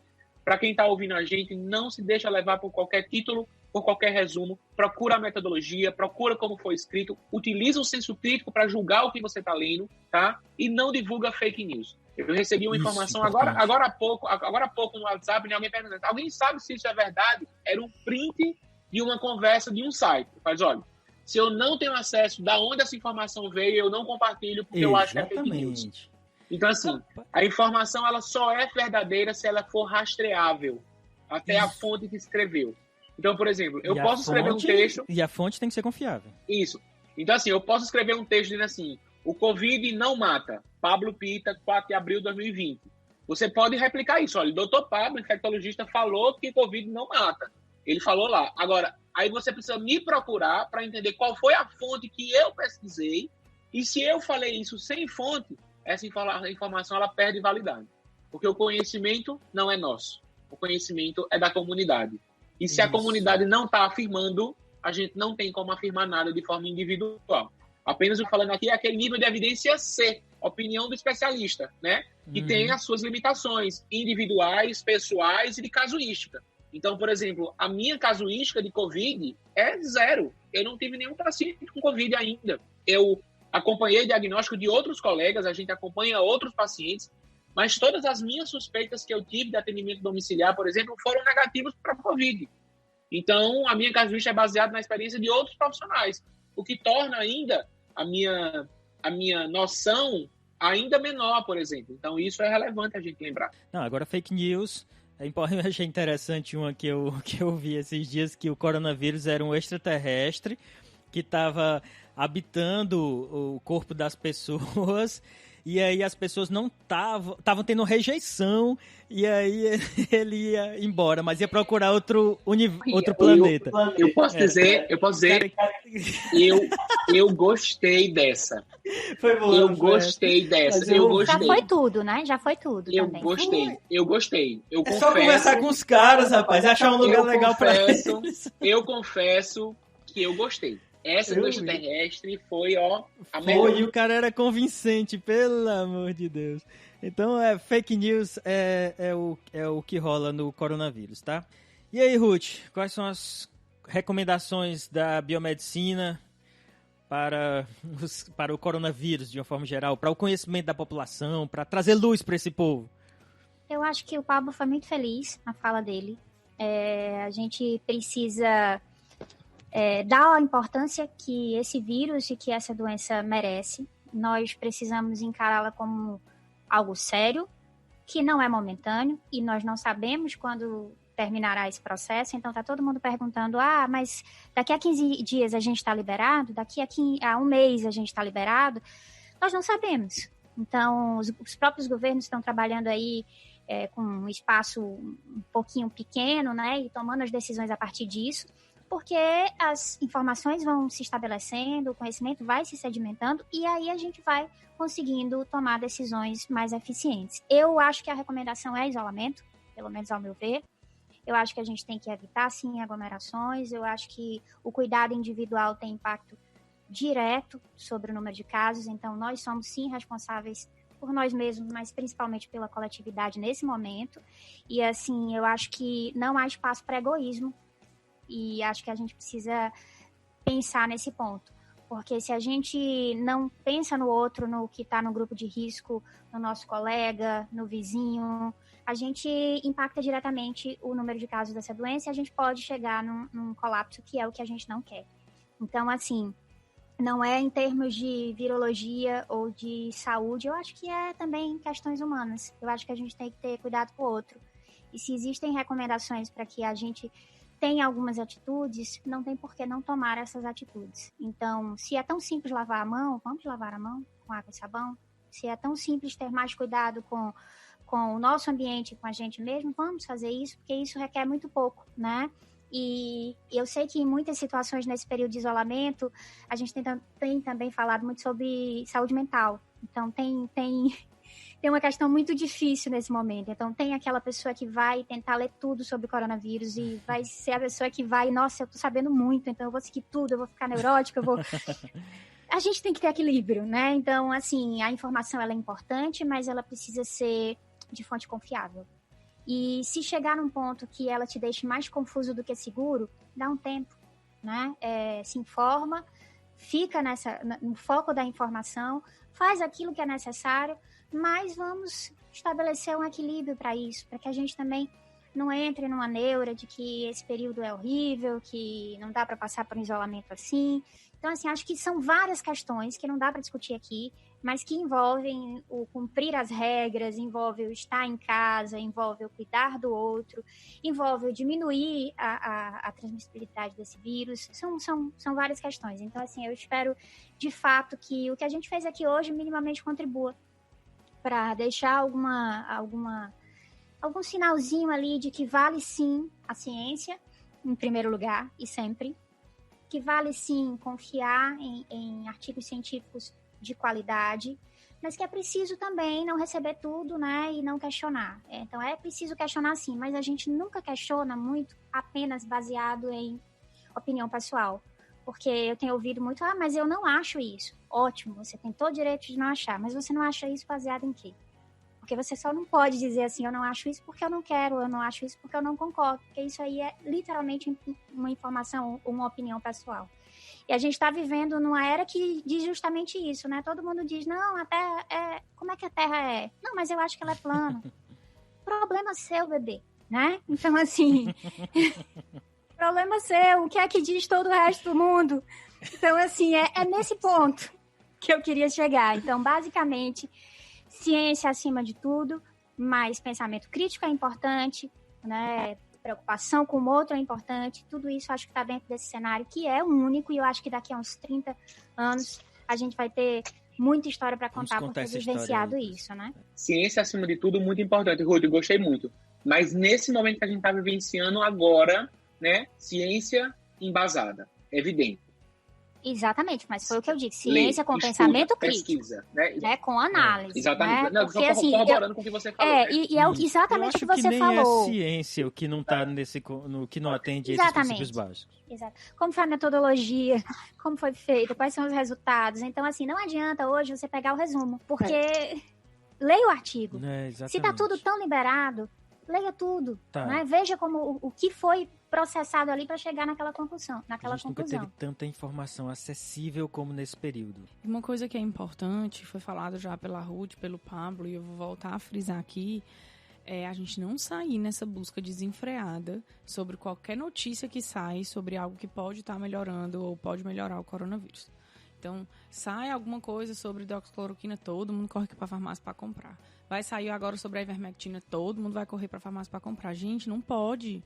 Não pode, nem quem está ouvindo, vocês que estão ouvindo, façam isso. E quem vocês puderem orientar, não fazer, façam, orientem, sejam também, né, disseminadores da educação em saúde, porque vai faltar para quem está de fato precisando. E não é só a questão de faltar para quem está precisando, é a gente de fato não ter, para alguns pontos, como por exemplo a ivermectina, a gente não tem comprovação em vivo e já está o povo correndo atrás de ivermectina nas farmácias. Então, a gente precisa ter esse senso crítico e quem a gente enxerga que não tem esse senso crítico, a gente precisa trabalhar como educador em saúde também, mesmo que não tenha nenhum tipo de formação em saúde. São medicamentos que ainda existem vários questionamentos e está começando a faltar para quem efetivamente precisa, né? Questionamentos e muitos efeitos colaterais. A hidroxicloroquina é cheia de efeito colateral para quem precisa usar de fato. E é isso aí, pessoal. Eu queria agradecer muito, muito, muito a participação de vocês. Foi assim, sem vocês, jamais seria o que foi. Nunca mais reúne a gente, né? 2 horas de conversa. Eu queria deixar claro que a professora Ana Ruth já tinha sido várias vezes convidada para participar até do podcast de antivirais, ela foi convidada e aí ela sempre conseguia sair pela tangente, mas dessa vez ela não pôde se negar a contribuir para a ciência, né, em épocas de pandemia e de necessidade de informação. Então, eu queria agradecer aí a presença dela. Tardei, mas não falhei. Não falhou. E o sinal fez muito bem. Quero minha caneca, vou deixar registrado em áudio. Com certeza. Sua caneca chegará. Não se preocupe, não. E queria dizer também que a gente está fazendo a nossa parte. Né? Normalmente a gente grava o podcast, a gente chama convidados, a gente grava aqui no estúdio, todo mundo junto. Mas dessa vez não. Dessa vez a gente todo mundo em isolamento. Videoconferência, então pode ser até que tenha algum probleminha aí em algum som, porque a gente está gravando por videoconferência, já que as recomendações é que a gente não se aglomere, né? Eu também não queria Pablo, infectologista, vendo paciente em hospital o tempo todo aqui em casa, né? Mas estamos seguindo as recomendações, então fique em casa. Tudo bem, eu não queria estar com a Ana Luísa e Pablo também, porque eu acho que Pablo é um vetor aí importante, então... Pois é isso aí, pessoal. Valeu, obrigado mesmo pela participação. Sofre bullying. Sofreu bullying, o Pablo Pita agora sofreu bullying. Obrigado a todo mundo que ficou com a gente durante esse tempo de episódio, que não foi curto. Nós passamos aqui quase 2 horas, mas isso não é nada em cima do que a gente poderia discutir. Ainda tem um monte de perguntas aqui, mas vamos ficar mais pra frente. Mas esse era imprescindível. A gente não podia deixar de fazer esse episódio e trazer o máximo de informação pra todo mundo, tá bom? Então, agradecer o tempo que vocês ficaram com a gente, agradecer a todos os participantes e até mais, pessoal. Valeu! Valeu, pessoal. Tchau, tchau. Valeu, pessoal. Tchau, pessoal. Ótima conversa.